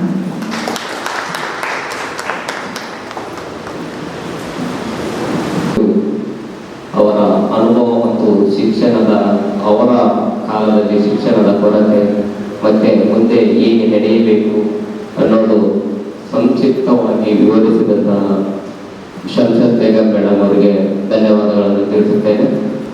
ಅದೇ ರೀತಿಯಾಗಿ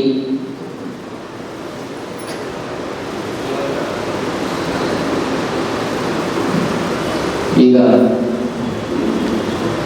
ಲೈಬ್ರರಿ ಅಧ್ಯಯನ ಕೇಂದ್ರ, ADS ಅಧ್ಯಯನ ಕೇಂದ್ರ ಪುಸ್ತಕಗಳನ್ನು ಕೊಡುವ ಮೂಲಕ, ಬಿಡುಗಡೆ ಮಾಡುವ ಮೂಲಕ ಅಧ್ಯಯನ ಕೇಂದ್ರವನ್ನು ಉದ್ಘಾಟನೆ ಮಾಡೋಣ. ಇನ್ನೊಂದು ಸರ್ ಬಾಬು ಸರ್ ವೇದಿಕೆ ಮೇಲೆ.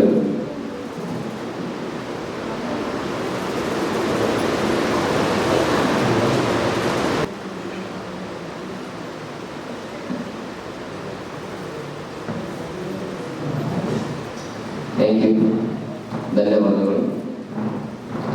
ಸೌಭಾಗ್ಯ ಲಕ್ಷ್ಮಿ ವಿಶ್ರಾಂತ ಉಪನ್ಯಾಸಕರು ಹೊಸಪೇಟೆ, ಇವರು ಅವರ ಮಾತುಗಳನ್ನು ಅನುಭವವನ್ನು ಹೇಳಿದ್ದಾರೆ.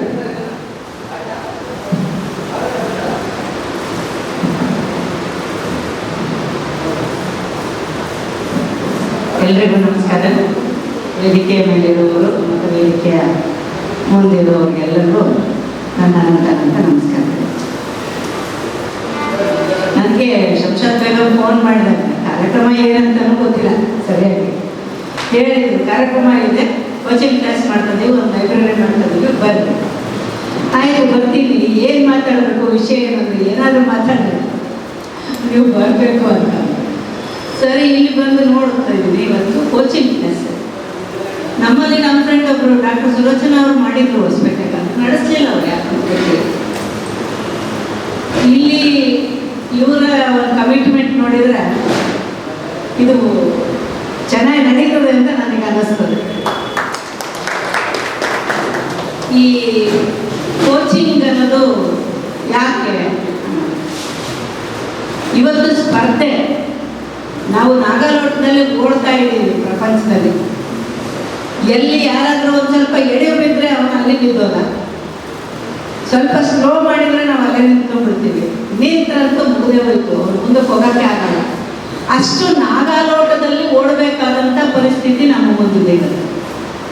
ಸ್ಪರ್ಧಾತ್ಮಕ ಜಗತ್ತು. ಸ್ಪರ್ಧೆ ಯಾಕೆ ಹುಟ್ಕೊಂತವೆ, ಸ್ಪರ್ಧೆಗೆ ಕಾರಣ ಏನು ಅಂದಾಗ, ಸ್ಪರ್ಧೆ ಅವಕಾಶಗಳ ಕೊರತೆ ಇದ್ದಲ್ಲಿ ಸ್ಪರ್ಧೆ ಆಗ್ತದೆ.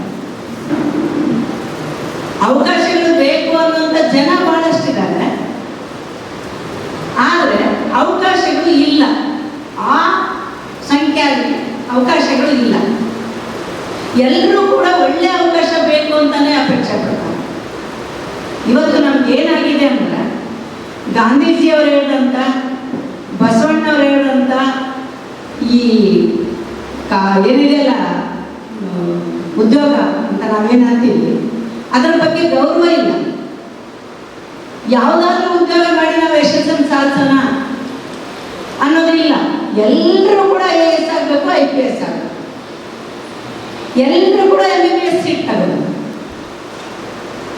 ಎಲ್ಲರೂ ದೊಡ್ಡ ಉದ್ಯೋಗ ಹೋಗ್ಬೇಕು, ಅಲ್ಲಿ ಗಳಿಸ್ಬೇಕು, ಹಣ ಗಳಿಸ್ಬೇಕು. ನಾನು ನನ್ನ ಕುಟುಂಬ ದೇಶದ ಬಗ್ಗೆ ಯೋಚನೆ ಮಾಡ್ತಾ ಇಲ್ಲ. ಇವತ್ತು ಯಾರು ದೇಶ ಏನಾಗ್ತಿದೆ, ನಾವು ಶ್ರಮವನ್ನು ಗೌರವಿಸ್ತಿದೀವ? ಯಾರಿಗೂ ಶ್ರಮ ಬೇಕಾಗಿಲ್ಲ. ಆ ಶ್ರಮ ಗೌರವ ಅನ್ನೋದೇ ಇಲ್ದಂಗಾಗಿದೆ ಇವತ್ತು. ಅದಕ್ಕೆ ಈ ಸ್ಪರ್ಧೆ. ಯಾಕಂದ್ರೆ ಎಲ್ಲರ ಕನಸು, ಮಧ್ಯಮ ವರ್ಗದಿಂದ ಹಿಡಿದು ಒಬ್ಬ ಬಡ ಕೂಲಿಕಾರರವರೆಗೂ ಕನಸೇನಪ್ಪ ಅಂತಂದ್ರೆ, ನಮ್ಮ ಹುಡುಗರು ಓದಬೇಕು, ಓದಿದ ಕೂಡಲೇ ದೊಡ್ಡ ಉದ್ಯೋಗ ಬೇಕು. ಅದು ಸಿಗದೇ ಇದ್ರೆ ಇದನ್ನ ನಾವು ಯೋಚನೆ ಮಾಡಬೇಕು. ಸ್ಪರ್ಧೆ ಅನ್ನೋದು ನಡೀತು. ಸ್ಪರ್ಧೆಗೆ ನಾವು ತಯಾರಿ ಮಾಡ್ಕೋಬೇಕು, ಎಕ್ಸಾಮ್ಸ್ ಬರೀಬೇಕು, ನಿಜ. ಆದರೆ ಗೋಲ್ ಮೇಕಿಂಗ್ ಏನಿದೆಯಲ್ಲ, ಒಂದು ಗೋಲ್ ಇಟ್ಕೋಬೇಕು. ಇವತ್ತು ನಾವು ಒಂದು ಗುರಿಯನ್ನು ಇಟ್ಕೋಬೇಕು ಅಂತಂದ್ರೆ, ಆ ಗುರಿ ಇಟ್ಕೊಳ್ಳೋದಕ್ಕೆ ಒಂದು ಸಾಮರ್ಥ್ಯ ಬೇಕು. ಎಲ್ಲರಲ್ಲೂ ಸಮಾನವಾದ ಸಾಮರ್ಥ್ಯ ಇರೋದಿಲ್ಲ. ನಮ್ಮ ಸಾಮರ್ಥ್ಯವನ್ನ ಅರ್ಥ ಮಾಡಿಕೊಳ್ಳುವ ಸ್ಥಿತಿ ನಮಗೆ ಗೊತ್ತಾಗಬೇಕು. ನಾನು ಯಾವ ರೀತಿ ಯಾವ ಗುರಿಯನ್ನು ಇಟ್ಕೊಂಡ್ರೆ ಯಶಸ್ವಿಯನ್ನು ಸಾಧಿಸ್ತೀನಿ ಅನ್ನೋದು ಬೇಕು. ಅದು ಗೋಲ್ ಮೇಕಿಂಗ್.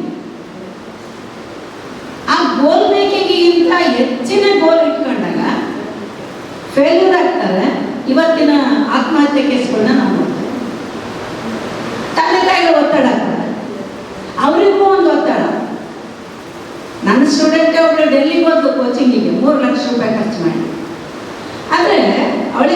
ಸೈನ್ಸಲ್ಲಿ ಬಂದಿದ್ದು 75%. ಕೇಳಕ್ಕೆ ಬಂದರು ನನ್ನ ಹತ್ರ, ನಾವು ಡೆಲ್ಲಿ ಕೋಚಿಂಗ್ ಕಳಿಸ್ತೀವಿ, ಹೋಗ್ತೀನಿ ಅಂತಾಳ. ಇಲ್ಲಿ ಎಲ್ಲಿ ಇಲ್ಲ ಅಂತೆ ಕೋಚಿಂಗ್ ಕರ್ನಾಟಕದಾಗ, ಡೆಲ್ಲಿ ಕೋಚಿಂಗ್ ಕಳಿಸ್ತೀವಿ. ಅವ್ರು ತರಕಾರಿ ಮಾಡ್ತಿದ್ರು, ಕಳಿಸ್ರಿ ಅಂದ್ವಿ ನಮ್ಮನ್ನು. ಬೇಡ ಅಂತ ಹೆಂಗೆ ಹೇಳ್ಬೇಕು ಮುಖದೆದ್ರಿಗೆ? ಅವನಿಗೆ ಒಂದು ಸಕ್ಸಸ್ ಆಗಲ್ಲ ಅಂತ ನನಗೆ ಗೊತ್ತಾಗ್ತಿತ್ತು. ಆದರೂ ಕೂಡ ಏನು ಹೇಳಿದ್ವಿ, ಮದುವೆ ಮಾಡಬೇಕಲ್ಲ, ಆ ಮದುವೆ ಖರ್ಚನ್ನು ಅಲ್ಲಿ ಕೊಡ್ತೀವಿ ಅಂತ ತಿಳ್ಕೊಂಡ್ರೆ ಕಳಿಸ್ರಿ. ಓದು ಅರ್ಧಕ್ಕೆ ಬಿಟ್ಟು ಬಂದು ಆಗಲಿಲ್ಲ ಸಕ್ಸಸ್. ಎಷ್ಟೆಲ್ಲ ಬರೆದ್ರು ಪಾಸ್ ಆಗಲ್ಲ. ಆ ಸಾಮರ್ಥ್ಯ ತಿಳ್ಕೊಳ್ದೆ ಗೋಲ್ ಇಟ್ಕೊಂಡು ಅದನ್ನ ಅಚೀವ್ ಮಾಡೋಕ್ಕಾಗಲ್ಲ. ಮೊದಲು ಸಾಮರ್ಥ್ಯ ಗಳಿಸ್ಕೋಬೇಕು. ಆ ಸಾಮರ್ಥ್ಯ ಇದೆಯಾ ಅನ್ನೋದನ್ನ ಕನ್ಫರ್ಮ್ ಮಾಡ್ಕೋಬೇಕು. ಒಂದು ಜೋ ಅಂಡ್ ಹ್ಯಾರಿಸ್ ಕಿಟ್ಕಿ ಸಿದ್ಧಾಂತ ಅಂತ ಬರ್ತದೆ. ಜೋ ಮತ್ತೆ ಹ್ಯಾರಿಸ್ ಅನ್ನೋರು ಮಾಡಿರುವಂಥ ಒಂದು ಸಿದ್ಧಾಂತ. ಆ ಸಿದ್ಧಾಂತದಲ್ಲಿ ಕೆಲವರಿಗೆ ತಾವೇನು ಅಂತ ಗೊತ್ತೇ ಇರೋದಿಲ್ಲ, ತಮ್ಮ ಅರ್ಹತೆ ತಮ್ಮ ಎಬಿಲಿಟಿ ಏನಂತ ಗೊತ್ತಿರೋದಿಲ್ಲ. ಆದರೆ ಇಡೀ ಸಮಾಜಕ್ಕೆ ಗೊತ್ತಿರ್ತದೆ ಅವ್ರ ಎಬಿಲಿಟಿ ಏನಂತ. ಅಲ್ಲಿ ಅವರ ಕಿಟಿಗೆ ಮುಚ್ಚಿರ್ತದೆ, ತಮ್ಮ ಸಾಮರ್ಥ್ಯದ ಬಗ್ಗೆ ಇರೋ ಕಿಟಿಗೆ ಮುಚ್ಚಿರ್ತದೆ. ಇನ್ನೊಬ್ರು ಕೆಲವರು ಇರ್ತಾರೆ, ಅವರು ಸಮಾಜಕ್ಕೆ ತಾವು ಎಕ್ಸ್ಪೋಸ್ ಆಗೋದಿಲ್ಲ, ತಮ್ಮ ಸಾಮರ್ಥ್ಯ ಅವ್ರಿಗೆ ಗೊತ್ತಿರೋದು, ಸಮಾಜಕ್ಕೆ ಗೊತ್ತಿರೋದು. ಅವರು ಫೇಲ್ಯೂರ್ ಆಗ್ತಾರೆ.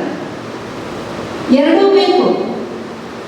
ಸಮಾಜ ಅವರನ್ನು ಗುರುತಿಸ್ಬೇಕು, ಅವರ ಯೋಗ್ಯತೆ ಗುರುತಿಸ್ಬೇಕು, ಮತ್ತೆ ಅವರ ಯೋಗ್ಯತೆ ಅವ್ರು ಏನು ಅನ್ನೋದು ಗೊತ್ತಿರ್ಬೇಕು. ಸಾಮರ್ಥ್ಯ ಏನು ಅನ್ನೋದು. ಯೋಗ್ಯತೆ ಅಂದ್ರೆ ಇದು ತಪ್ಪಾಗಿ ತಿಳ್ಕೊಬೇಡ್ರಿ, ಸಾಮರ್ಥ್ಯ ಅಂತ. ಅದು ಐಕ್ಯೂ ಆಗಿರ್ಬೋದು, ಹಣದ ಸಾಮರ್ಥ್ಯ ಆಗಿರ್ಬೋದು, ಆ ಅವಕಾಶಗಳನ್ನು ಬಳಸ್ಕೊಳ್ಳುವಂಥ ಸಾಮರ್ಥ್ಯ ಆಗಿರ್ಬೋದು, ಮಾರ್ಗದರ್ಶನದ ಸಾಮರ್ಥ್ಯ, ಮಾರ್ಗದರ್ಶನ ಪಡೆಯುವಂಥ ಸಾಮರ್ಥ್ಯ ಆಗಿರ್ಬೋದು. ಸಂಪರ್ಕ ಬೇಕು. ಅದರ ಜೊತೆಗೆ ಅಧ್ಯಯನ ಬೇಕು. ಈಗಿನ ವಿದ್ಯಾರ್ಥಿಗಳಲ್ಲಿ ಅಧ್ಯಯನ ಕೊರತೆ ಇದೆ. ಪುಸ್ತಕ ಅಂದರೆ ಅವರಿಗೆ ವೈರಿ. ಈವನ್ ಫಾರ್ ಟೀಚರ್ಸ್ ನಾನು ಹೇಳ್ತೀನಿ, ಟೀಚರ್ಸ್ ಒಂದು ಉದ್ಯೋಗ ಸಿಕ್ಕ ಮೇಲೆ ಯಾವ ಪುಸ್ತಕ ಮುಟ್ಟೋದಿಲ್ಲ. ತಾವು ಮಾಡೋ ಪುಸ್ತಕ ಟೆಕ್ಸ್ಟ್ ಬುಕ್ ಕೂಡ ಕ್ಲಾಸಿಗೆ ಹೋಗುವಾಗ ತೆಗೆದು ನೋಡ್ತಾರೆ. ಕ್ಲಾಸ್ಗೆ ಹೋದ್ಮೇಲೆ ಪ್ರಿಪೇರ್ ಆಗಿ ಪಾಠ ಮಾಡೋದು ಗೊತ್ತಿಲ್ಲ ನಮ್ಮ ಟೀಚರ್ಸ್. ಇವತ್ತು ಬಹಳ ಜನ ಟೀಚರ್ಸ್ ಇದ್ದಾರೆ, 90% ಹಂಗೆ ಇಲ್ಲ. ಅಲ್ಲಿಂದ ಶುರುವಾಗ್ತದೆ ಅಧ್ಯಯನದ ಕೊರತೆ. ಲೈಬ್ರರಿ ಸ್ವಲ್ಪ ಹಾಳು ಬಿದ್ದಿದ್ದಾವೆ. ಡಿಸ್ಟ್ರಿಕ್ಟ್ ಲೈಬ್ರರಿ ಏನೂ ಇಲ್ಲ, ಬುಕ್ಸ್ ಅಲ್ಲ ಹೊಸಪೇಟೆಗೆ. ಲೈಬ್ರರಿಗಳಿಗೆ ಹೋಗೋದಿಲ್ಲ ಹುಡುಗರು, ಪುಸ್ತಕ ಓದೋದಿಲ್ಲ, ಎಲ್ಲ ಇಂಟರ್ನೆಟ್, ಗೂಗಲ್ ಎಲ್ಲ ಕೊಟ್ಟು ಬಿಡ್ತದೆ. ಗೂಗಲ್ ಫೀಡ್ ಮಾಡಿದ್ದನ್ನಷ್ಟೇ ಕೊಡ್ತದೆ ಮಾಹಿತಿ, ಇಲ್ಲ ಅಂತಲ್ಲ. ಆದರೆ ನಮ್ಮ ಥಿಂಕಿಂಗ್ ಕೆಪಾಸಿಟಿ ಏನೈತಲ್ಲ, ಒಳ್ಳೇದು ಯಾವುದು ಕೆಟ್ಟದ್ದು ಯಾವುದು, ಆ ತಾರ್ಕಿಕ ಮನೋಭಾವನೆ, ತಾರ್ಕಿಕ ಸಾಮರ್ಥ್ಯ ಐತಲ್ಲ, ಅದು ಗೂಗಲ್ ಕೊಡಲ್ಲ ನಮಗೆ. ಆ ತಾರ್ಕಿಕ ಸಾಮರ್ಥ್ಯ ಬರಬೇಕಂದ್ರೆ ನಾವು ಅಧ್ಯಯನ ಮಾಡಬೇಕು, ಬೇರೆ ಬೇರೆ ಪುಸ್ತಕಗಳನ್ನ ಓದಬೇಕು. ಆ ಅಧ್ಯಯನದಿಂದ ಮಾತ್ರ ನಮಗೆ ಆ ಸಾಮರ್ಥ್ಯ ಬರ್ತದೆ. ಆ ಅಧ್ಯಯನದ ಕೊರತೆ ಇವತ್ತಿನ ವಿದ್ಯಾರ್ಥಿಗಳಲ್ಲಿ ಐತೆ. ಅವ್ರ ಎಕ್ಸಾಮ್ ಗೋಯಿಂಗ್ ಅಷ್ಟೇ ಪ್ರಿಪರೇಷನ್ ಮಾಡ್ತಾರೆ, ಪರೀಕ್ಷೆಗೆ ಏನು ಪುಸ್ತಕ ಬೇಕು ಅದಷ್ಟೇ ಓದ್ತಾರೆ, ಆದರೆ ಅವರಿಗೆ ಜೀವನದಲ್ಲಿ ಅವ್ರು ಫೇಲ್. ಉದ್ಯೋಗ ತಗೋಬಹುದು. ನಾವು 1000 ಜನ ಕಟ್ಟಿದ್ರು ಒಬ್ಬರಿಗೋ ಇಬ್ಬರಿಗೋ ಅದರಲ್ಲಿ ಉದ್ಯೋಗ ಸಿಗ್ತದೆ. ಅದನ್ನು ಅರ್ಥ ಮಾಡ್ಕೋಬೇಕು. ಕಾಂಪಿಟೇಷನ್ ಇದೆ, ಎಲ್ರಿಗೂ ಉದ್ಯೋಗ ಸಿಗಲ್ಲ, ಅದನ್ನು ಕನ್ಫರ್ಮ್ ಮಾಡ್ಕೊಂಡಿರ್ಬೇಕು ಮನಸ್ಸಿನಾಗಿ. ಸ್ಪರ್ಧೆ ಇದೆ. ನಾವು ಯಶಸ್ಸು ಗಳಿಸ್ಬೇಕಂದ್ರೆ ಎಲ್ಲರಿಗಿಂತ ಮುಂದಿರ್ಬೇಕು, ಎಲ್ಲರನ್ನೂ ಹಿಂದೆ ತಳ್ಳಿ ಹೋಗ್ಬೇಕು ಮುಂದೆ. ಆದರೆ ಹಿಂದೆ ಬಿದ್ದವನ ಪರಿಸ್ಥಿತಿ ಏನು? ಈಗ ಆತ್ಮಹತ್ಯೆಗಳಿಗೆ ಕಾರಣ ಏನಪ್ಪ ಅಂದ್ರೆ ಈ ಒತ್ತಡ. ನನಗೆ ಬೇಕು ಅವಕಾಶ, ಅದು ಇಲ್ಲದ ಜೀವನನೇ ಇಲ್ಲ ಅನ್ನುವಂಥ ಪರಿಸ್ಥಿತಿಯಲ್ಲಿ ನಾವಿದ್ದೀವಿ. ಅದಕ್ಕೆಲ್ಲರೂ ಯಾರಾದ್ರೂ ಭಾಷಣ ಮಾಡಲಿ, ನೀನು ಓದ್ಬೇಕಪ್ಪ IAS ಅಕ್ಷರ, ನೀನು ದೊಡ್ಡ ರಾಜಕಾರಣಿ ಆಗ, ಒಮ್ಮಿಗೆ ಬಳ್ಕೊಂಡು ದುಡ್ಡು ಮಾಡು, ರಾಶಿ ಬೇಕಾಗಿಲ್ಲ. ಆದ್ರೂ ಅದು ಬೇರೆ ಸಾಮರ್ಥ್ಯಗಳು ಬೇಕು.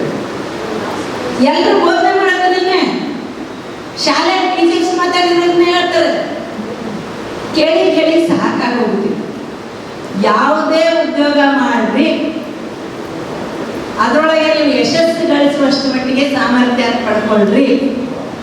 ಎಲ್ಲ ಉದ್ಯೋಗಗಳು ಶ್ರೇಷ್ಠವಾದ ಉದ್ಯೋಗಗಳೇ, ಎಲ್ಲದರಲ್ಲೂ ಯಶಸ್ಸು ಪಡಿಬಹುದು. ನಿಮ್ಮ ಆಸಕ್ತಿ, ನಿಮ್ಮ ಸಾಮರ್ಥ್ಯಗಳನ್ನು ಅರ್ಥ ಮಾಡಿಕೊಂಡು ಆ ಸಾಮರ್ಥ್ಯಕ್ಕೆ ತಕ್ಕಂಥ ತರಬೇತಿ ತಗೊಂಡು ಆ ಫೀಲ್ಡಿನಲ್ಲಿ ಹೋದರೆ ನಿಮಗೆ ಯಶಸ್ಸು ಗ್ಯಾರಂಟಿ ಸಿಗ್ತದೆ. ಆ ಒಂದು ತೀರ್ಮಾನ ತಗೊಳ್ಳುವಂಥ ಸಾಮರ್ಥ್ಯ ನಿಮಗೆ ಬರಬೇಕು. ಅದನ್ನ ಕೋಚಿಂಗ್ ಕ್ಲಾಸ್ನವ್ರು ಮೊದಲು ಕೊಡಬೇಕು.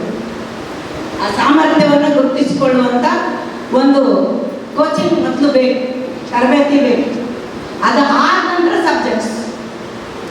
ಸಬ್ಜೆಕ್ಟ್ ಮಾಹಿತಿ ಅಷ್ಟೇ, ಮಾಹಿತಿ ಫೀಡಿಂಗ್ ಅಷ್ಟೇ ಸಬ್ಜೆಕ್ಟ್ಸು.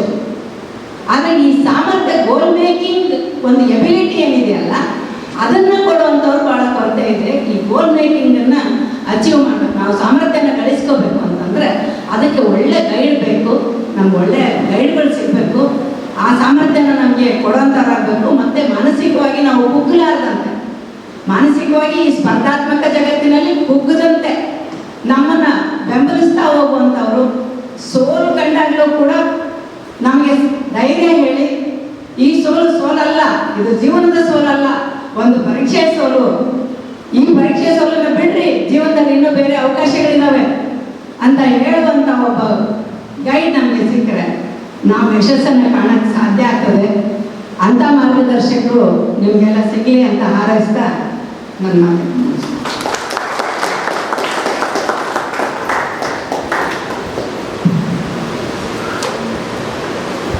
ಇಲ್ಲಿಯವರೆಗೆ ಉದ್ಯೋಗಕ್ಕಾಗಿ ಕೆಲಸಕ್ಕಾಗಿ ಶಿಕ್ಷಣ ಪಡೆಯಬೇಡಿ, ಬುದ್ಧಿಶಕ್ತಿಗೋಸ್ಕರ ಶಿಕ್ಷಣ ಪಡೆಯಿರಿ.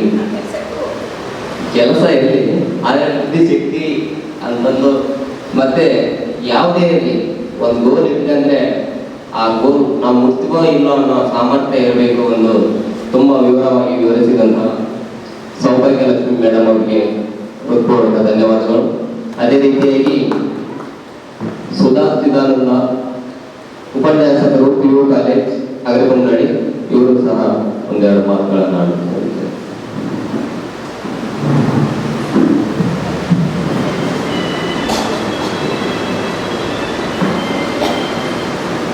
ಎಲ್ಲರಿಗೂ ನಮಸ್ಕಾರ.